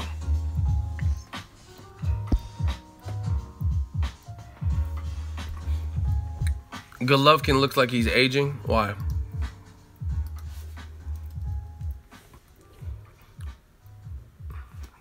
Now, explain. I want to ask you guys something. Some people said he was weight drained. If you believe he's weight drained, if you think he's weight drained, explain why. I'm just asking.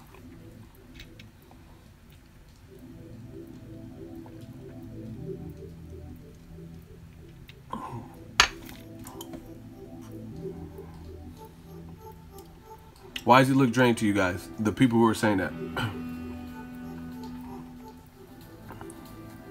Someone said his face looks tired. What y'all think?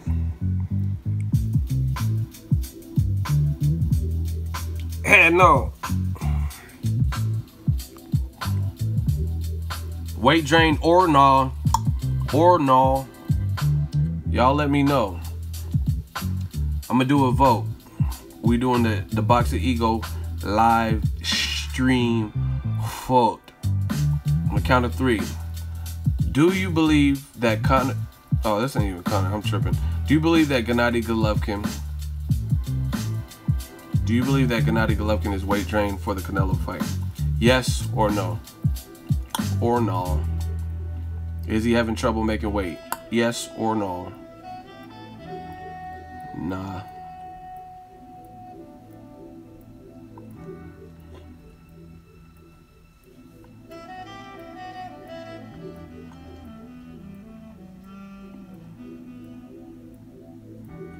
You guys see the comments.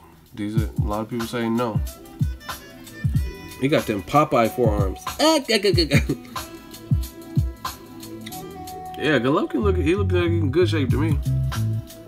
But the only thing, this is the only thing I will say, is that he was looking so tubby, and then now he's looking like in good shape. So that is interesting to me. You know what I'm saying? Like, it's interesting in like, how did you get down from where you were looking that quick, and did you do it safely? Because there is a science to this. You have to do it right. You know what I mean? So it's just really about how he did his cut, because he was looking soft, and now he looks like he normally looks. So that's my whole thing, is how did he do his cut, and like, what did he have to sacrifice? What did he have to do? Because like I said, the media workout, I'm gonna show you, he wasn't looking like that. And the media workout was like maybe a week ago, maybe. See, he don't look that lean. He still look kind of big to me, like just were like bulkier. So excuse me, that's my thing. So I don't think I can't say for a fact he's weight drained. He definitely doesn't look bad in that, but he looked a lot like fuller. Muscles look fuller, look thicker body right there. So I'm just curious what he did, like how he came down. What did he have to do? What did he have to sacrifice? Was he eating good and eating right the whole time? That kind of thing.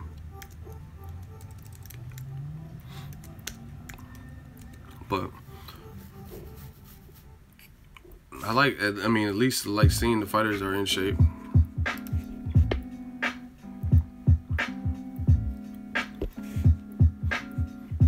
Whoever, stop putting friendly bet. I'm not betting you. I don't bet fans like that. Like, because more often than not, from what I've seen, a lot of y'all motherfuckers won't pay me anyway, so it's not worth my time.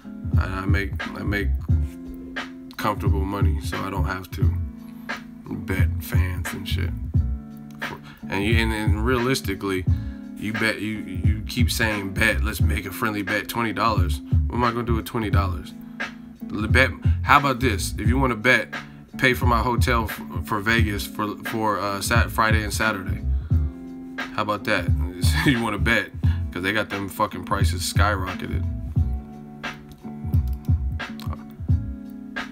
Yeah, that's friendly. That's $20. Oh, I got $20. I don't care about 20.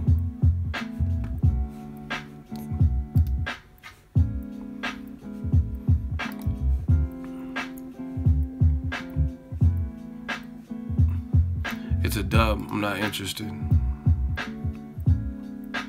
And like I said, a lot of boxing fans like Skip Bayless and all them, they be making excuses. Oh, I would have paid you, but he didn't win fair and square. He was robbed of a knockout. I'm like, I'm not doing that.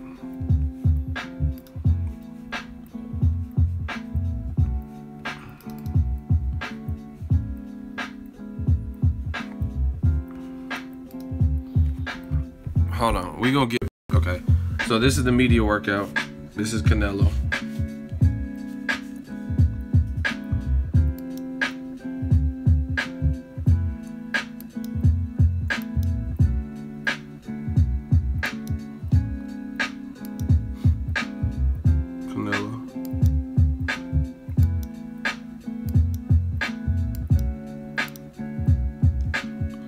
He think he pretty boy Floyd.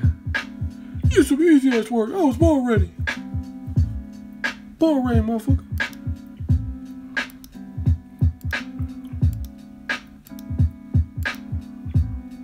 See? This was him, the media workout.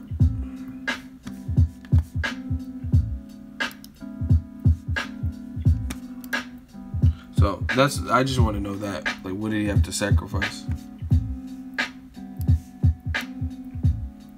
Media workout. You guys see it? So he definitely looks different from here to here. So we're gonna see what this all means. But the good thing with Golovkin is no matter what shape he is, he has definitely has offensive skills, and he's gonna be strong no matter what. If he looks pudgy, if he looks ripped. I mean, power is power. He still has it. Because there's a lot of guys, like John Molina got a lot of cracks, but he don't have no bodybuilder type physique, so.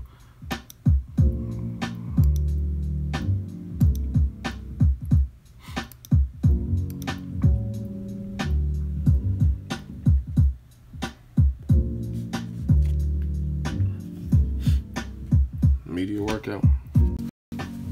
Yeah, man. I'm so hyped for this fight.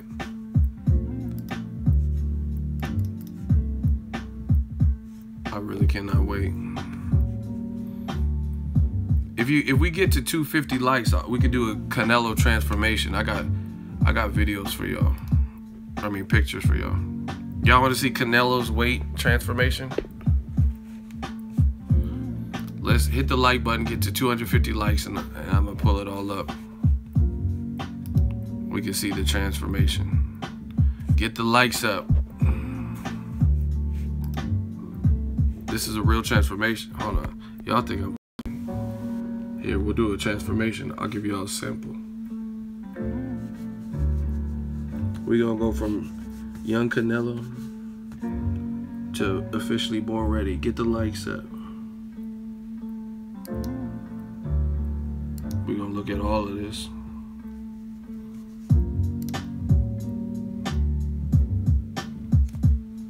He looks super young.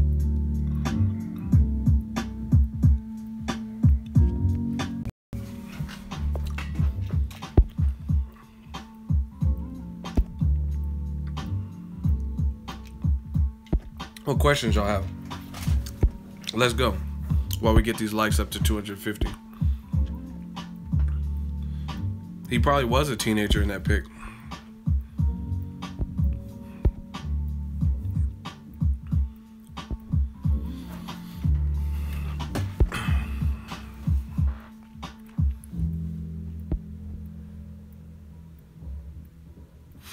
How does Canelo counter the jab? Good question. He's gonna have to find a way because Golovkin got a piston jab. Real quick before I finish, we got a super chat. Do the shmoney dance. We just got $20. Wow.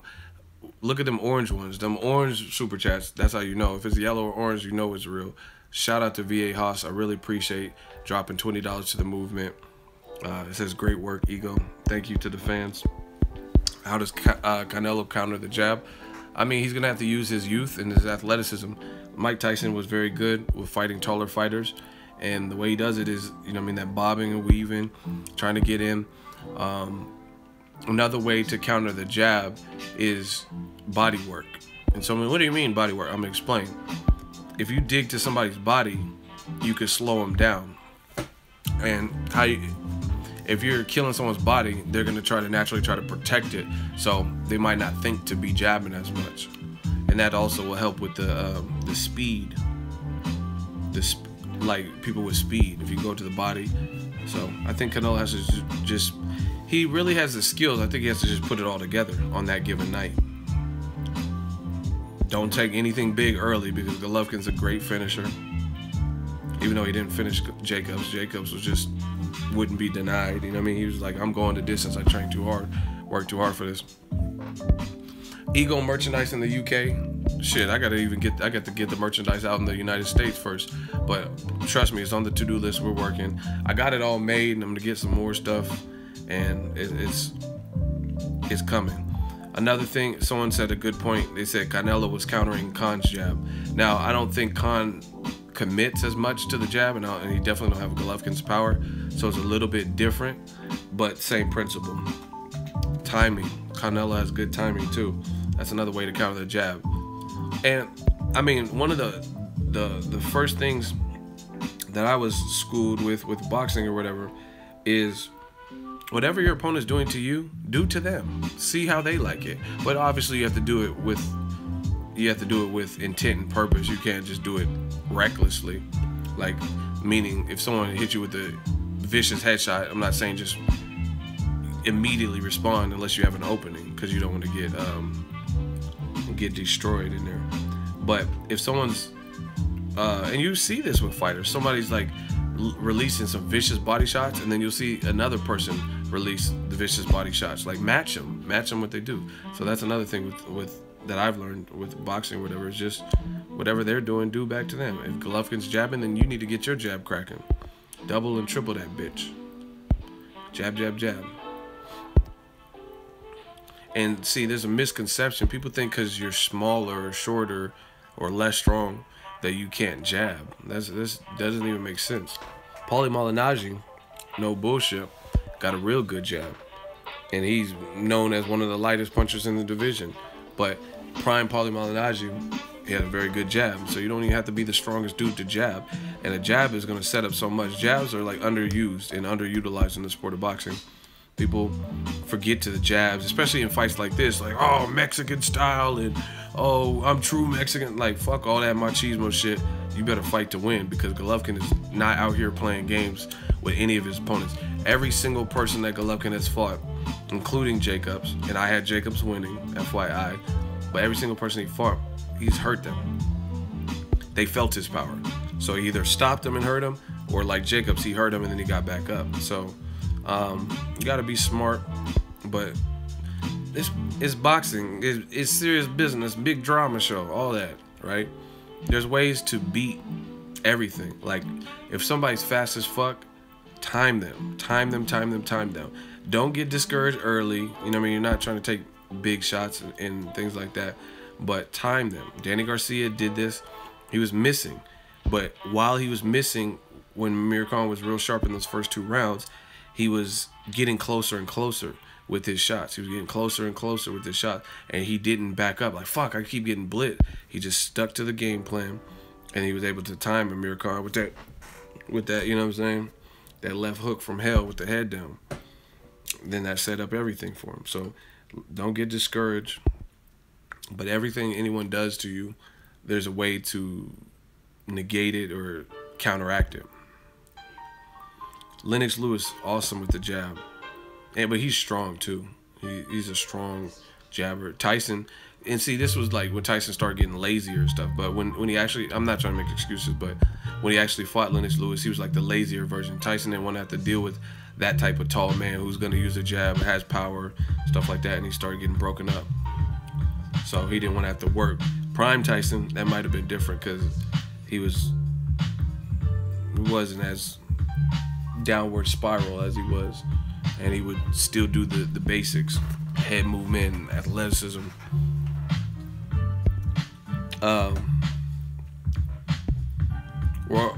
We're kind of close to 250. I'm trying to show y'all this Canelo transformation so you can see. Wiz T, you don't know shit about boxing. I could tell because you trying to keep betting $20, and then you just said there is no way Canelo can hurt Triple G. Triple G will walk through Canelo. No doubt. See, this is what I'm talking about. This is how I know who knows boxing for a fact. I know who knows boxing for a fact because that comment sounds dumb as hell. Like, and that's part of the media. That's part of the media, what they do, and they build these certain fighters up that they want to promote. Yeah, your opinion's dumb because it's boxing. Anybody can get hurt. You know what I mean? And if you're a real life boxing fan, you haven't come to that realization, then you don't know shit about that. If you think that Triple G is just gonna walk through Canelo easily, and I'm not saying Triple G can't hurt Canelo or stop him. That's certainly a possibility, even though I'm picking him. See, Wiz T, just stop, because you catching too much L's. Golovkin mastered the art of shifting. Just in case anyone doesn't know, there's a video on YouTube. It's I forgot who did it. It's called Golovkin and the Art of Shifting. So to me, you've already showed your hand right there. You simply watch that video, which is, I think is from the Fight City, if I'm not mistaken. We could pull it up, new media style. And you probably didn't even know what shifting was until you seen that YouTube video. And you watched the YouTube video. Here, let me show y'all, just so you know. Like, we do boxing. This is what we talk about. Watch. Watch. Gatti, and I'm typing with one hand. Gatti Golovkin, art of shifting.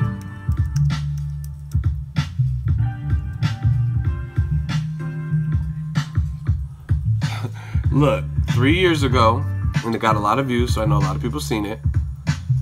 Gatti Golovkin, the lost art of shifting. And now all of a sudden, that's what you seem to be talking about. Oh, Golovkin, he's just such a great shifter. He's like a shapeshifter.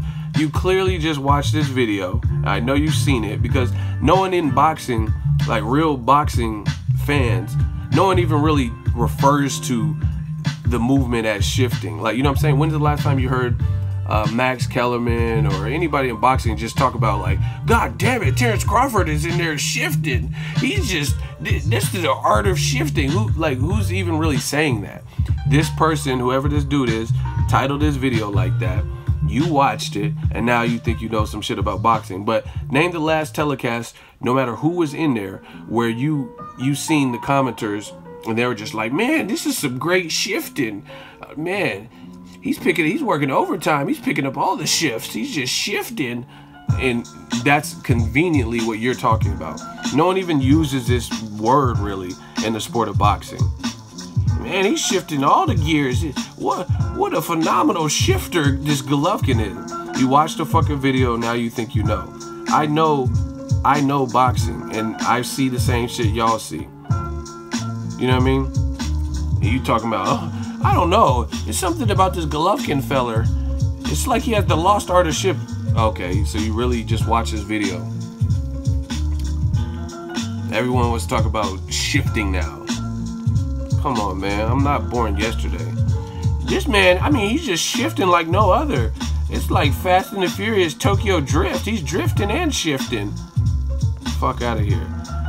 Yeah, I've been watching Triple G for a few years now. Yeah, you've been watching this shifting ever since this fucking video came out. That's what you've been. Golovkin's such a shapeshifter. Alright, I'm gonna ask you a question, shift master, master shift leader, right? So I'm gonna ask you a question, and Wiz T, I'm gonna ask you this question, since you know so much about shifting. I'm gonna ask you a question and immediately respond. Since you like shifting so much, since you're taking all the shifts, I'm gonna ask you a question, and I want to see an immediate response, right?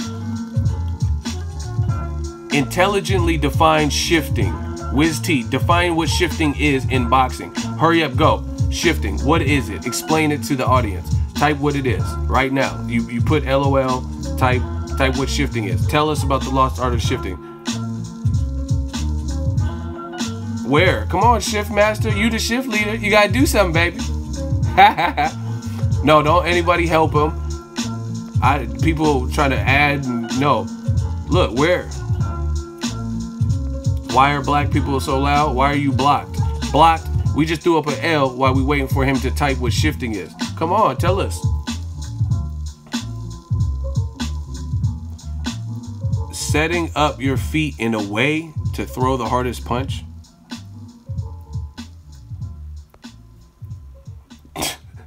That's your best definition? Setting up your feet in a way. Wow.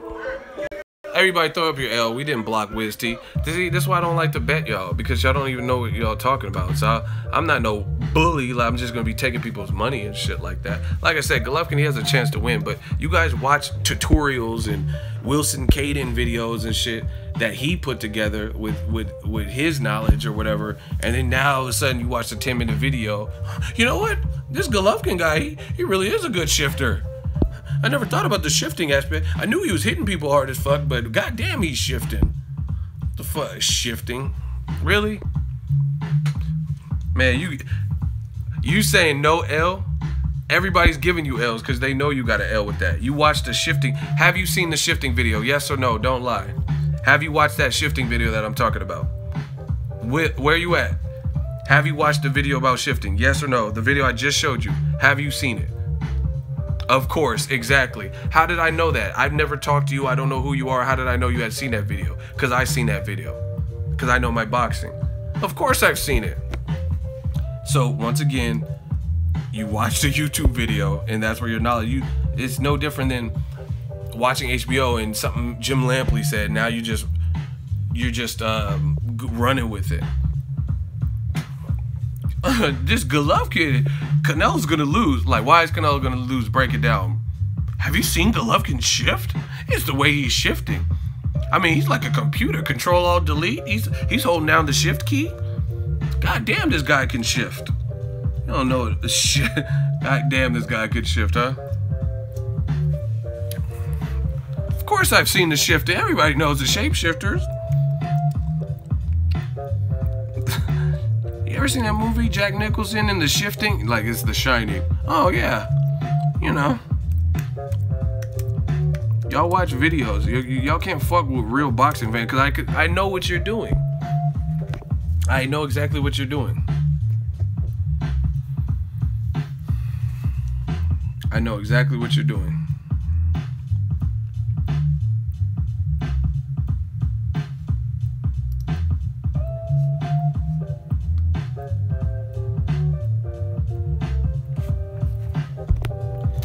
We continuing with the L's. Thank you for the super chat. I'm getting paid to hand y'all L's out. Shifting is the act of stepping into another stance as a punch is being thrown.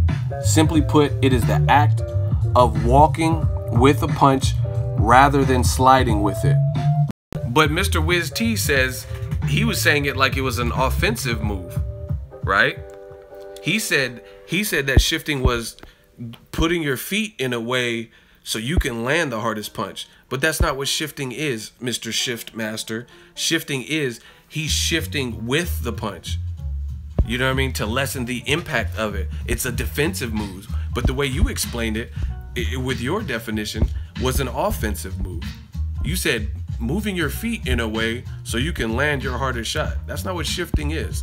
So once again, like Skip Bayless, who don't know what a fucking pull counter is, you don't even know, you're so adamant about shifting that you don't even know what shifting is.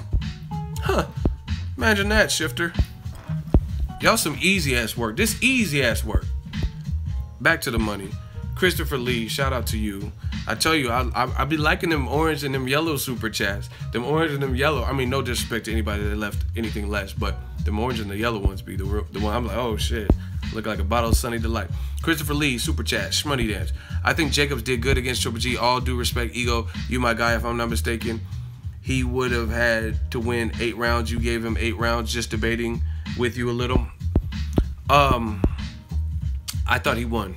Point blank period. I don't have, like, you know what I mean, I was covering the fight live. I thought he won. It was similar to Ward Kovalev, where it was a tight, close fight. And after the knockdown, I didn't really see Triple G. Actually, both fighters, Canelo, or I would say Golovkin probably did more in the second half than Kovalev did in the second half. But Golovkin was reduced to merely just jabbing.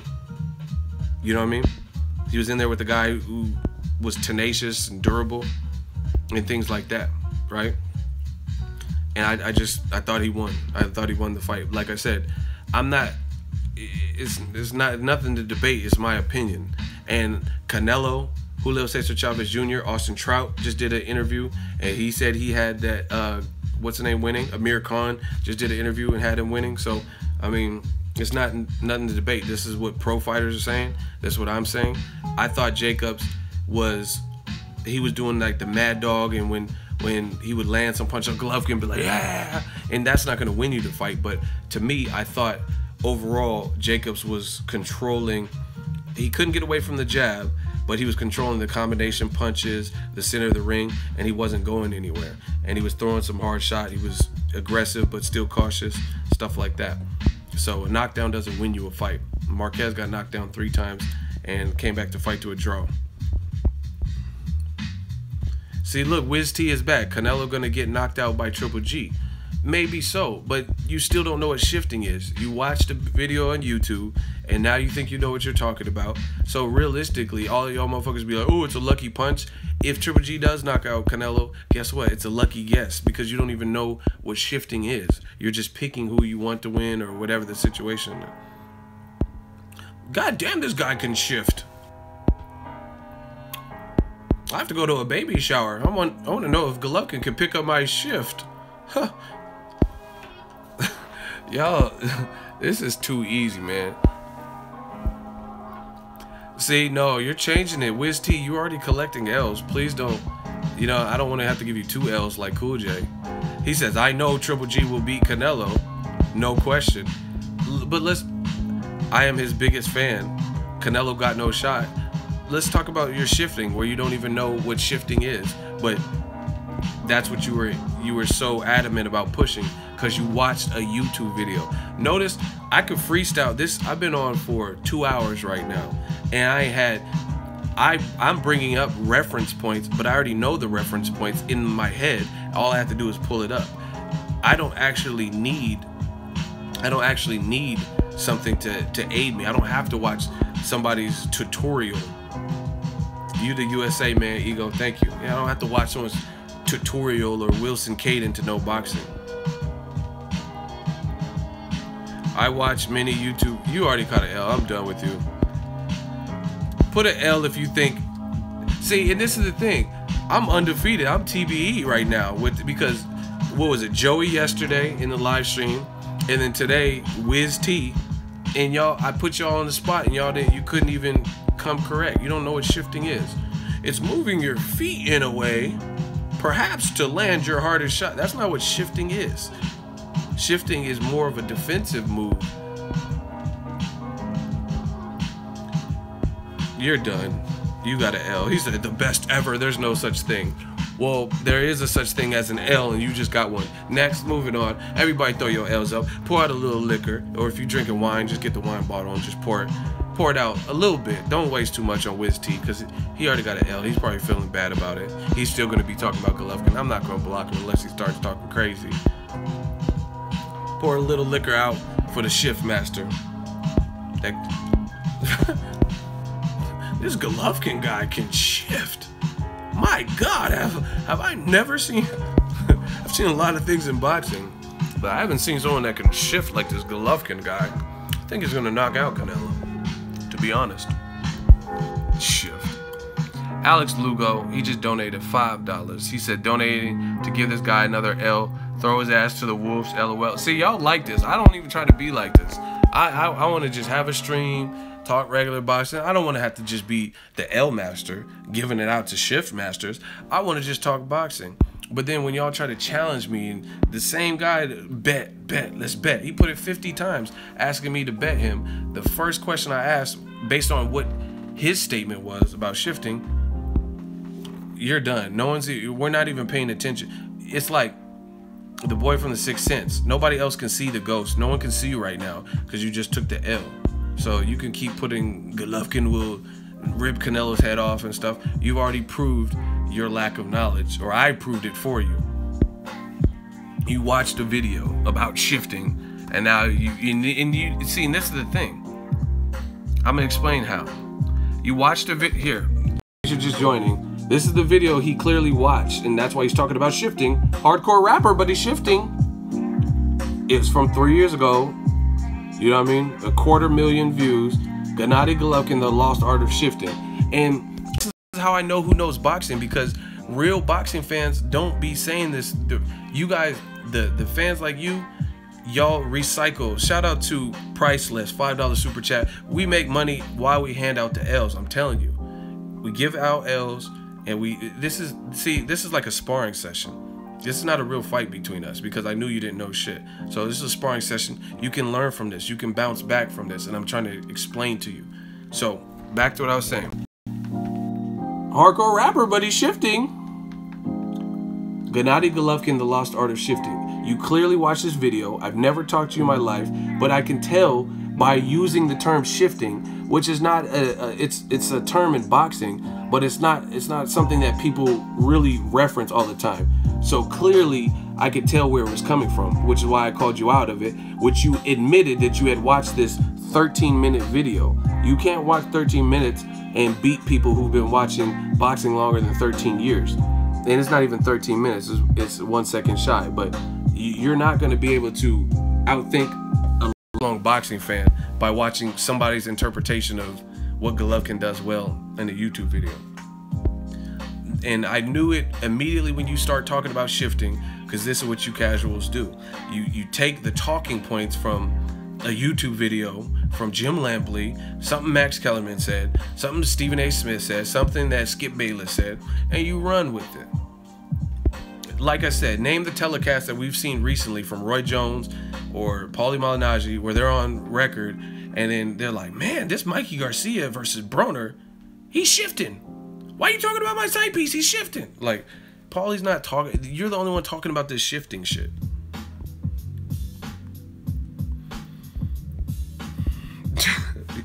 That's how I knew. That's how I knew, because you're using like old vernacular. You know what I'm saying? No one's really even saying shifting, so I know where it was coming from. That's why I called you out on it, and I proved it to the audience. So you keep taking L's, Mr. Wiz T. But like I said, this is a sparring session. I want you to get better from this. Study up. You said you've been watching since Tyson. If you've been watching since Tyson, why do you not know what shifting is? You know what I mean? Just like Skip Bayless is talking about, he's been a reporter, journalist for 40 years, 20 years, whatever. He don't know what a pull counter is. But that's what happens with you casuals. Don't step up to the plate. And this is just basic stuff. I'm not saying I know everything. If you're like, oh, who did Jack Johnson knock out in the New York Harbor? Like, you know what I'm saying? I'm not saying I know every single thing about boxing. In 1916, Jack Johnson, who did he knock out in the third round at the New York Harbor in front of the mayor? Like, I'm not saying I know everything like detail like that, but shifting, pull counters, these things are more basic. Do you know what a speed bag is? Huh? You know what I mean? But the fact that the lost art of shift, really? You dudes is getting sunned. We collect a check while we hand out L's. That's just what it is. But I can tell, Bossman 510, $5 super chat, I'm too high for this shift. See, now y'all doing play on words with the shift, and I like it, and I love it, actually. Shout out to Bossman for the super chat shmoney dance. Lost art of shifting. See, y'all be playing with me, man. But this has happened every single time you get in there with the casuals. They have so much, they're the most vocal, and then you ask them a simple question, and then Skip Bayless was like, what? He's like, Floyd's like, man, looky here. What's a pull counter? Skip Bayless, I've never heard of that term. I don't know what a pull counter is. He's like, this must be your term. He's like, no, that ain't my term. That's a boxing term. That's everybody's term. Don't try to limit it to like it's a Mayweather thing or a Grand Rapids thing. That's everybody in boxing. If you box, you've at least heard of a pull counter. Skip Bayless, I don't know. Just like you were shifting. You can't even define the thing you were saying that Golovkin is going to win for. But I'm biased. I'm the one that don't know shit about boxing. And you're repping for something you don't even know. Man, Golovkin, he's just so good at this shifting. Okay, define what shifting is. And you said it was an offensive move when it's more of a defensive move. Told you in January. New media. It ain't looking good for y'all. I'm with the shift. Get it? I'm with the shift. Shifting. And instead, I'm with the shit. Never mind. Y'all don't get it. That's what I do, man.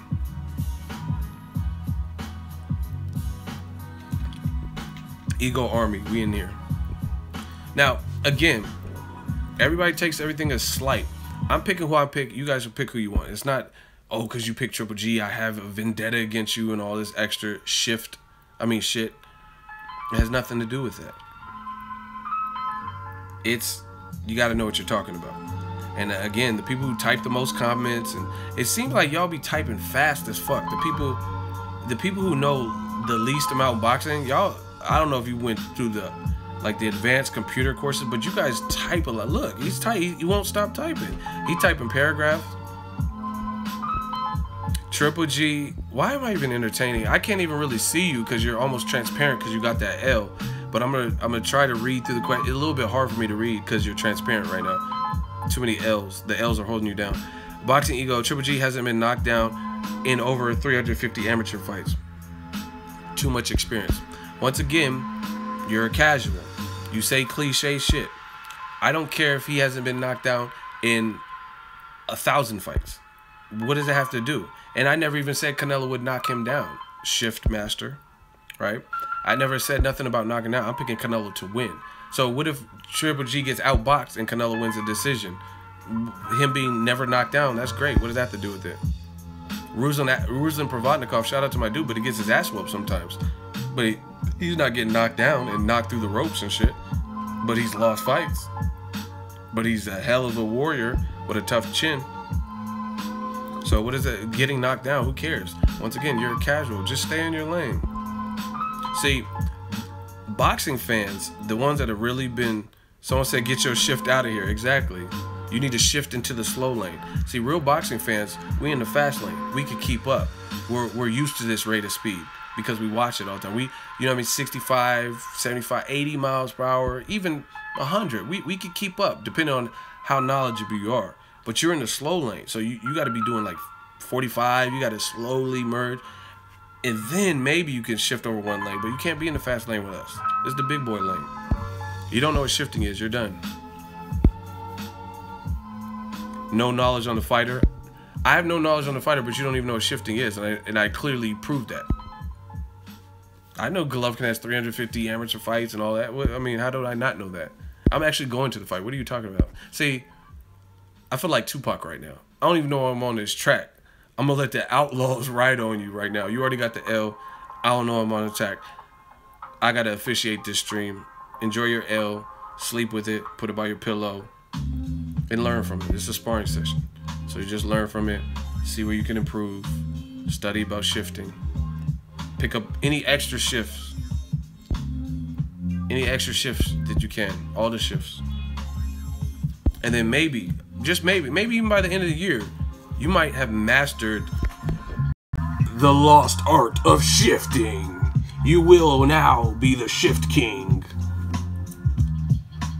This shit has 299,000 views. You probably watched this 200 times. Still can't even tell us what shifting is. Hopefully, by December 31st, 2018, you will have mastered Golovkin's lost art of shifting. You will now, we'll do it like an infomercial. Wiz T will now shift like a pro. You've mastered, oh, let me shift my phone. Oh, we shifting. Okay, it's my birthday. We shifting, just like Golovkin. Oh, it's all about the shifts, man. The lost art of shifting. That's a good title, though. I'll give him that. Whoever made this video. Shout out to Rod Salka, older brother Salka, Afterglow. Catchy title. Shit kind of hot, man. The lost art of shifting. Now, anyways, shift your ass out the comment section. You're burned. You're done for. So, what's next? and see, the casuals be like zombies. They won't stop. Like, you just got body back. Zip them up. You just got body back. I proved everything. And I gave you the opportunity to speak. And you failed. You missed your opportunity. And then they still keep typing. I'm still back. I'm still shifting. Still shifting on fofos. Shifting on fofos. I be shifting on these hoes. Shifting on fofos.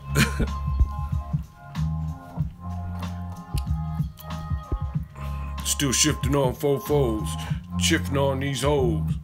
We got a hot single, man. All right, shift away. I'm done. He's the shapeshifter. Shapeshifter's out. What else y'all want to talk about? And see, like, again, this is I can't speak for everyone. I can speak for Boxingego because that's me. He is I, and I am him. That's the only thing I can speak for. But you're already not on my level because you keep talking about how you're gonna take the win. This is a 50-50 fight. Anybody can guess some shit, but you can't even break down shifting. So I know you can't break down the fight. You want Golovkin to win. You're picking him to win by knockout. Cool. But even if he wins, it's more of a fluke for you because I don't just pick fights. I break down the fights. You dig? Can we get the 250 likes? If you're new to the stream, if you like shifts and you like when we hand out L's, hit the like button, man.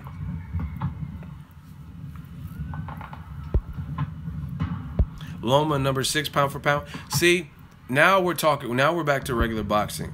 That's reasonable. Like I feel like you can reasonably make that assertion, but you can't put Loma number 1 right now because you can't. Me personally, the way I look at pound for pound, you can't rank him on shit he hasn't done. It's just period.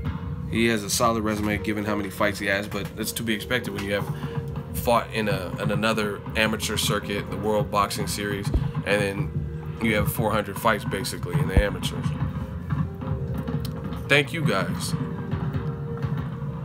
Shout out to Decatur, Illinois. I thought Decatur was in Atlanta, but shout out to Illinois.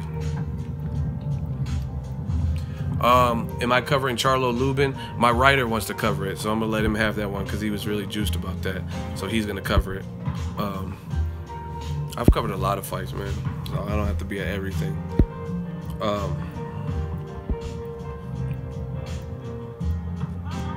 Ego, you're gonna watch what fight at home? I don't get it.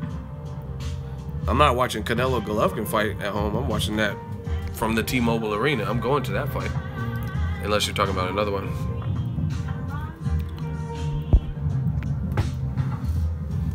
Do I think Canelo has a chin? Yeah, I mean, why not? Angulo, Lada, I mean, I never really seen him wilted by any of them dudes either. That's what I'm saying. People keep talking about Golovkin ain't been knocked. Listen, this is a great 50-50 fight. Shout out to whoever wins. But Golovkin never been knocked out in all these fights, they say. Canelo's not been knocked out either. So, I mean, somebody has to give. It just seems like it's that type of fight. So, that's another reason I know Wiz T is a casual. Because he keeps talking about how Golovkin ain't been knocked out with headgear in the amateurs with 350 fights. Canelo ain't been knocked out. He got like 50-something fights. He ain't been knocked out in his amateur career. And look at Orlando Salido, who turned pro in 15. See, I know I'm destroying y'all, but we're going to do it just because it's a live stream. We're shifting. We're going with the shift. You know what I mean?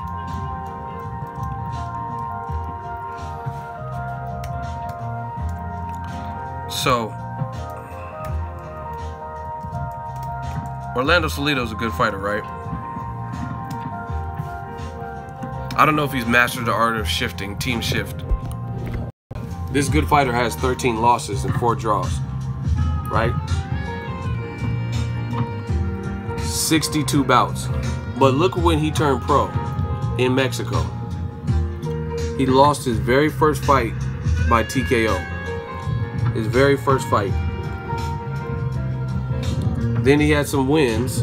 Then he lost. Then he got knocked out again, right? Then he got a draw, win. Then he got knocked out back-to-back fights, right? Then he got knocked out a few fights later. Then he has a United.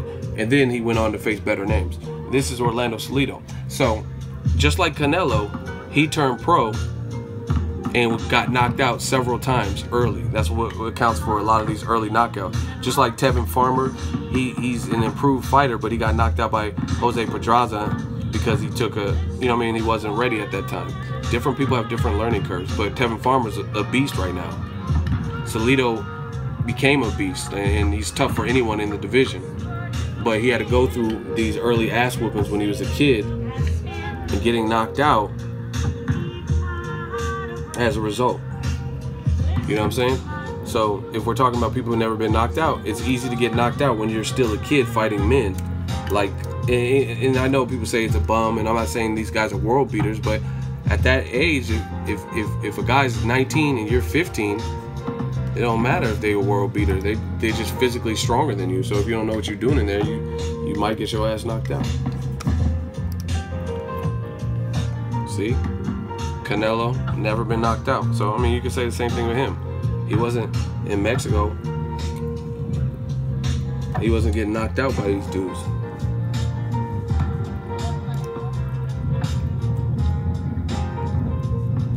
See, this dude's older than him.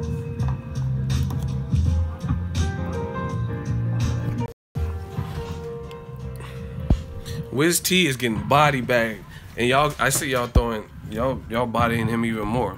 All right, we got to 250 likes, so we'll look at the Canelo transformation for you. So this is young Canelo. He looks super young right there, right?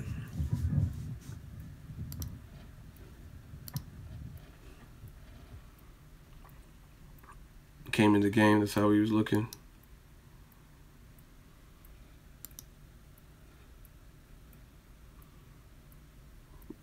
This might be Alfonso Gomez. Matthew Hatton fight. Hold on 1 second.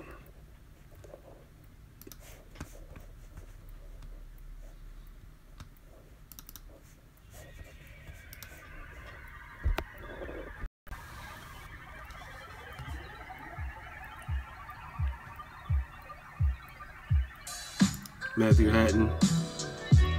That boy got tighty whities. He's tripping. That's funny. This might be Josecito Lopez.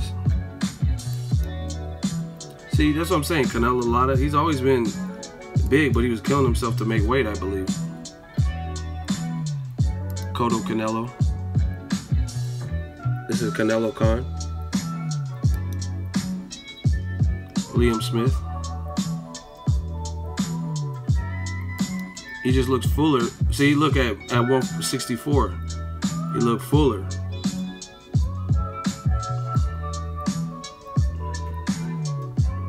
He looked fuller right there. That's because he wasn't killing himself to make weight. 2008.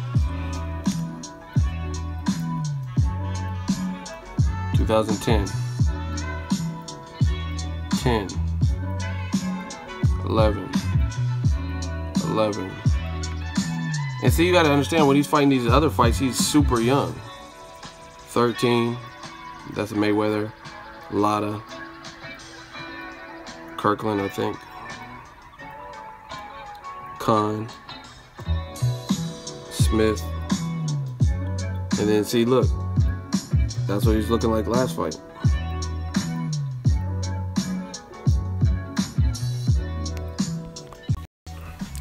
So, Boxingego hat, man. I'm about to get off of here. It's been fun. We gave some L's out. We got some super chats in there. We got some good questions.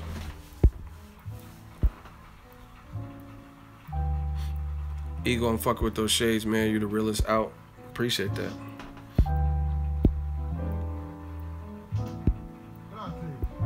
So we working the late night shift. Y'all killing me with this shift. With this shift. I mean, shit, whatever. So, the hats will be for sale. I'm telling, man, like I said, I've been slacking. But it's coming Death Row East. Believe in that. Like I said, shout out to Canelo. Shout out to Triple G. I'm trying to see a fight. I'm going there. I'm spending my money. Vegas is raping people for hotels on Friday and Saturday. The rest of the week is not too expensive, but everyone gets there for the weigh-in and shit like that, so they hike up the prices. And that's it. We just want to see that good fight. So shout out to whoever wins. Yeah, I'm gonna watch Joseph Parker. I just met him at the Mayweather McGregor. I got a picture with him. I'm definitely gonna watch that fight. Like, I'm all about, if you guys, like I said, consistency. I'm all about fights that are meaningful and that help shape the division. And that's a good fight. Huey Fury, he's undefeated. But see, it's me with Joseph Parker. Shout out to him, WBO champion. So if Wilder fights Luis Ortiz and Joshua's fighting his mandatory Pulev, so 2018, that should free everybody up to fight each other. The winners of those fights, the champions, the unification, at least one of them. Parker's going to trash Fury. Someone said I was born shifting. Oh, Vargas, he already fought? That's my dude. I didn't know he already won. Damn. See, I got to go watch this card. That's fucked up. That's my dude. So, here, let me show y'all. This is my dude, Jose Vargas. He was one of Mayweather's sparring partners. I guess Mayweather's dad was saying that he don't really fight. I mean, he wasn't even really training for Conor like that. But anyway, Jose the Prodigy Vargas, Puerto Rican cat from New York, signed with Mayweather Promotions. He's on that Hard Rock card. Y'all got to tune in to Showtime. But this is, I guess, his fight.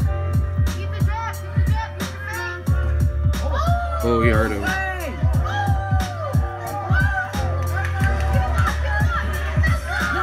Oh, that's that Floyd work.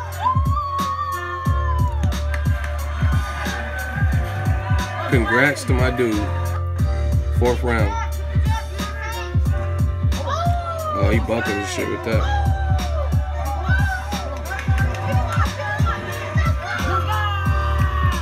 Nine wins, 4th round. Yeah, man, we working. Thank you for the super chats. Let's get it all the way. I try to get to 300 likes, but I don't think we're gonna be able to do it. Maybe in the replay, y'all hit the like button. Hit the like if you're new to the stream.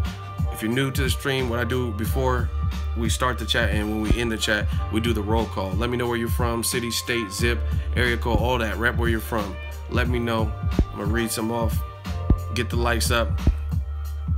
What's up with the super chats? People want to donate to the movement. They see me hustling, they see me working, and they want to advance the channel and help. Because I'm about to buy, I got to buy a new MacBook, some other stuff, just so we have more efficiency on the channel. I'm trying to get some writers, people to help, people to cover fights, all the types of stuff. Super chat for iOS, you might have to go through PayPal because I think iOS doesn't have the update. Dallas in here, North Jersey, London, UK. Where are you guys from? Boxingego roll call. Work in London, live in Russia. Shout out to you, Long Beach. Elizabeth City, North Carolina, New Zealand, Greenland, Houston, Texas. Can I donate through my debit card? Yes, you can. And I'm gonna do a Vimo because someone told me that Vimo is easy. PayPal, any amount really, any amount that you want. We working. Baltimore, OC, Shifting. There ain't no Shifting, California. No, I'm just playing. Chester, England. Do I think Canelo bulking up is good for him? Oh man, Las Vegas, South Carolina. Honestly, I don't think him bulking up is as shocking as people think. I think he was killing himself to make weight. I think Brisbane, Australia, Baltimore, Austin, Texas, New York City. People keep making this deal about bulking up. I think he's naturally was supposed to have moved up a while ago, but he forced himself to stay in that division. Maybe he wanted to be the weight bully or whatever reason. Him and his team stayed at the division. So everyone's all shocked. But I think he's just at a place where he's 27 now and he's at a more comfortable weight that's probably easier to make and he doesn't have as dramatic of a cut. You look at Conor McGregor. Conor McGregor has had massive weight cuts. When he was fighting at featherweight, man, can we get the likes to 300? Because I was trying to get off here, but now I feel like I have to show you guys this point. If you're new to the stream, hit the like button. Conor McGregor, when he was fighting at featherweight, he looked like a crack fiend. Like his face, he looked sucked up. He didn't look like a zombie. He didn't look good at the weigh-ins. Even though he had good performances, it's because his body, when you're young, your body is still pliable. Your body is flexible. Your body can take more punishment. That's why you see like them rock stars and shit that be doing coke and all that drugs. You could do that when you're younger, maybe, and get through that and survive that, maybe. You know what I mean? You could still OD and all that, but try doing that, partying like that doing all them hardcore drugs in and out of your system, heroin, coke, meth, whatever, when you're 56, 65 years old. It's not going to be good for you. You know what I mean? Arnold Schwarzenegger, he was doing steroids. Hulk Hogan doing steroids. Your body can take more punishment. I'm not an advocate for steroids. I'm not saying people should take steroids. All I'm saying is your body has a better chance of enduring it when you're younger. If Arnold Schwarzenegger started juicing right now with the same anabolic steroid stuff, that probably wouldn't be good for him. He already had to have a triple bypass surgery. You know what I'm saying? So that's what I'm saying. Canelo, I think, is at more of a comfortable place. He was killing himself to make weight, just like Conor McGregor, because Conor McGregor looks way better at 155 and 150. He looks better at 155 weigh-ins, and even when he was at 170, because he wasn't murdering himself. Look at Conor's face. Look at his face right here. Looks like he has bags in his eyes. Looks, you know what I'm saying? And even though he knocked out Chad Mendes, he just doesn't. He looks sucked up. He looks dry. This is what dehydration will have you looking like. Look, this is when he was fighting Nate Diaz. Look at his face. Look at his arms. Look at, you know what I mean? He looks fuller because he's more comfortable. This is him, Chad Mendes. Look at his arms. Look, I mean, he's ripped, but he also looks like a tweaker or something. You know what I'm saying? And that's what happens because you get dehydrated. So you get bags in your eyes. Your skin can look like tissue paper. He did not look good. But I was at the Mayweather weigh-in. When he weighed in with Mayweather, all them other fights, he didn't look crazy like that. Look at Conor's body. Look at him. He looks like Christian Bale in The Machine. Look at his neck and all that. Like, his head looks hella big. His body looks kind of small. I'm trying to explain to y'all weight. But look at this is him for like whatever, Chad Mendes or something. And then look at him at Nate Diaz fight. Look at his face. His face almost looks like fuller, pudgy. You see, like, I'm not trying to be all in the dude's grill. I'm just trying to explain to you guys what weight is like. See his face, rounded, full.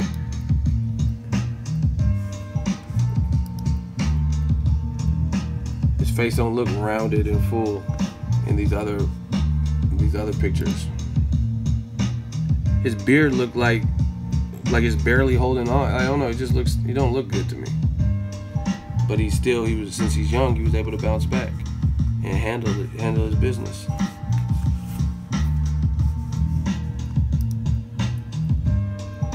Chad Mendes fight. See that, Conor? Look, he almost looks like a different person, to be honest. Like he looks like. Hold on. I'm trying to express what I feel.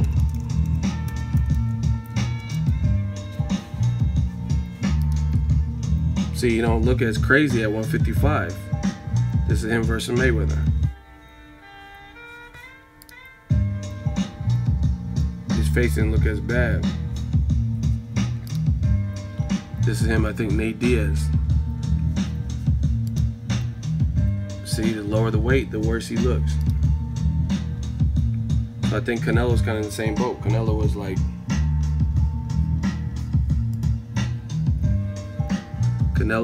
killing himself to make 155, and he just stayed there and kept doing it. Maybe he didn't want to move up and fight Golovkin. Maybe, I don't know. Maybe he didn't want to fight Golovkin then. But then it got to a point where he was probably like, fuck, I have to.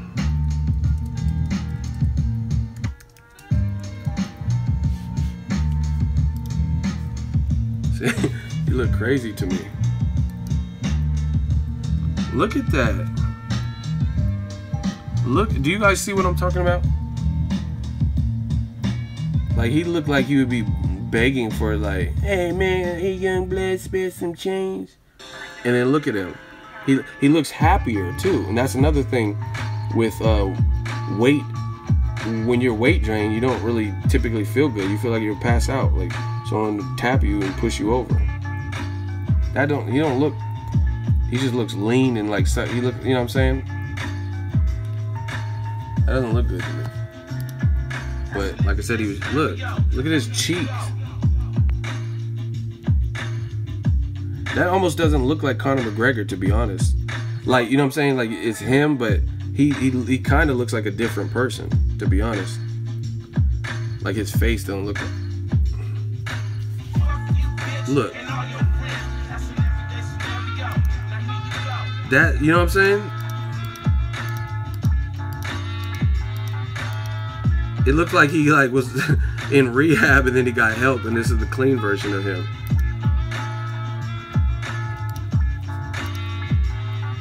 Look at the eyes, all Chavez Jr.'s eyes was looking like that. Look at him. Hey, you got a light? You'll do fucking nothing, man. You got a fucking light. I don't know what you're thinking. He doesn't have energy to that. That don't even look like him, man.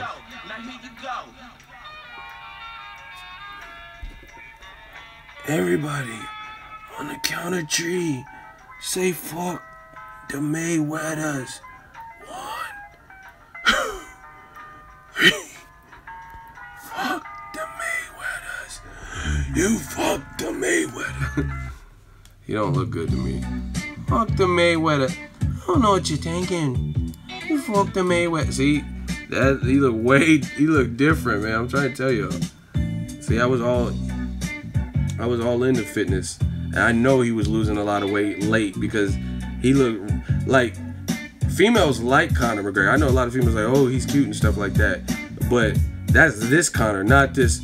I don't know what you're thinking. You do fucking none. Like, he looks. I don't know if they. I don't know if they'd be on him like that. Someone said Tyrone Bigham. Goddamn Joe Rogan. Oh, he works with Joe Rogan too. Goddamn Joe Rogan. He look way better with the regular weight. You fucking do nothing. If his mom named him Muhammad Ali. Mom call him Cash, I don't call him Clay.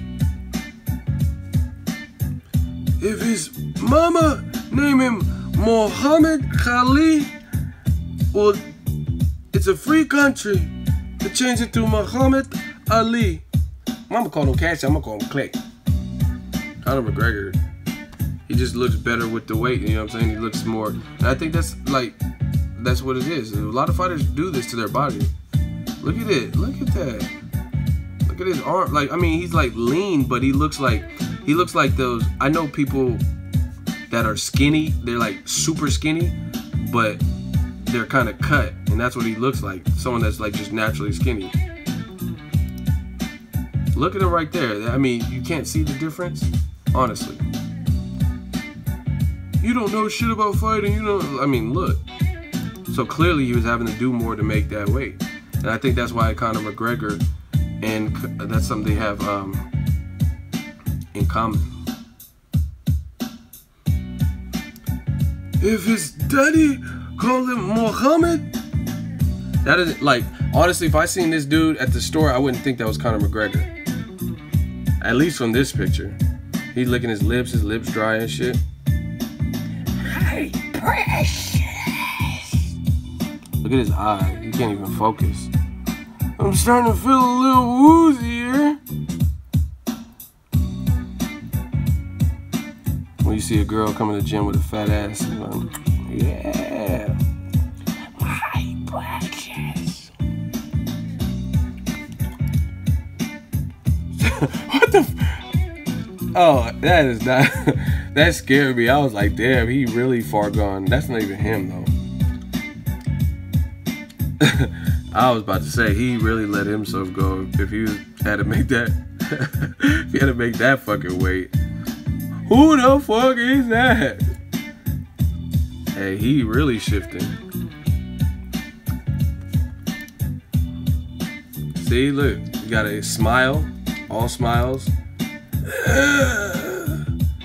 You motherfuckers. Motherfucker. He looked like Macaulay Culkin when they came up with that picture of Culkin, like years after Home Alone. Hold on. I'm sure Conor McGregor, if he even see this, he would laugh. And be like, who the fuck was that? I don't even look like me. Who the fuck is that? See? See? Macaulay Culkin was looking real bad. You couldn't leave this dude home alone looking like that. He come back, furniture gone. He smoked up all the sofas gone. Hell nah. Kevin! I'm like, what happened to the sofa? I just smoked that shit. I sold the TV too. I'm like, damn, you sold the TV, Macaulay? Damn, Macaulay. I wouldn't trust him leaving him home alone. Fuck that. I guarantee you, if he looking like that, if Kevin McAllister looked like that, I guarantee you wouldn't leave that motherfucker home alone. He be letting the bad guys in, the burglars. Just take what you want. I just need 150 fucking bucks, man. Just take whatever you want. I'll just act like we got robbed. He needs some milk. He fell off, man. He'll do fucking none. See, that's what these fighters be looking like. Someone said Gary Busey. Hell yeah. I look like Gary Busey. Hell yeah. Fucking Point Break, yeah. Damn, his hair look. What the fuck? This is Kevin McAllister. Hey, bro, I'm out of here. He looked like a cracked out quail. This is the same, man. Alright, I'm about to shift my ass out of here. We did a roll call. Hit the like button. Thank you for the super chats. Thank you for the comments, the interaction. We taking over. Ego Army, Ego Mafia. We are the mob. Money on top of boxing. MOB. Believe that. Peace out. Let me fade out. I'm gonna give y'all something to fade out to. Y'all can fade out to this. Fade out to this. Yeah, look, she looking at the camera and he just looking at, like, I need to get in touch with my dealer. He can't even focus on the camera. It's like, on the count of 3, say cheese. 1, 2, crack. Like, no, we didn't tell you. We said say cheese, not. Okay, try again. 1, 2, cocaine. You look bad. $2 super chat. Tyson versus Frazier. I'm rocking with Tyson. KC Shell. Shout out to you. But this is what these fighters be looking like when they weight drain. He can't even focus on the camera. She looking at the cameraman straight ahead, and he just looking at, I don't know, a dumpster or something. You dig? Boxing Ego, we are the movement. Like it or not, we shifting. We shifting the game. Like I said, I guarantee you ain't leaving him home alone looking like that. I said I want cheese pizza, god damn it, mom. I want that fucking cheese pizza, mom, you bitch. He looked like Leonardo DiCaprio in the Basketball Diaries. Like, let me in, mom, please, mom, you bitch, mom. This is that Basketball Diaries look. And we out.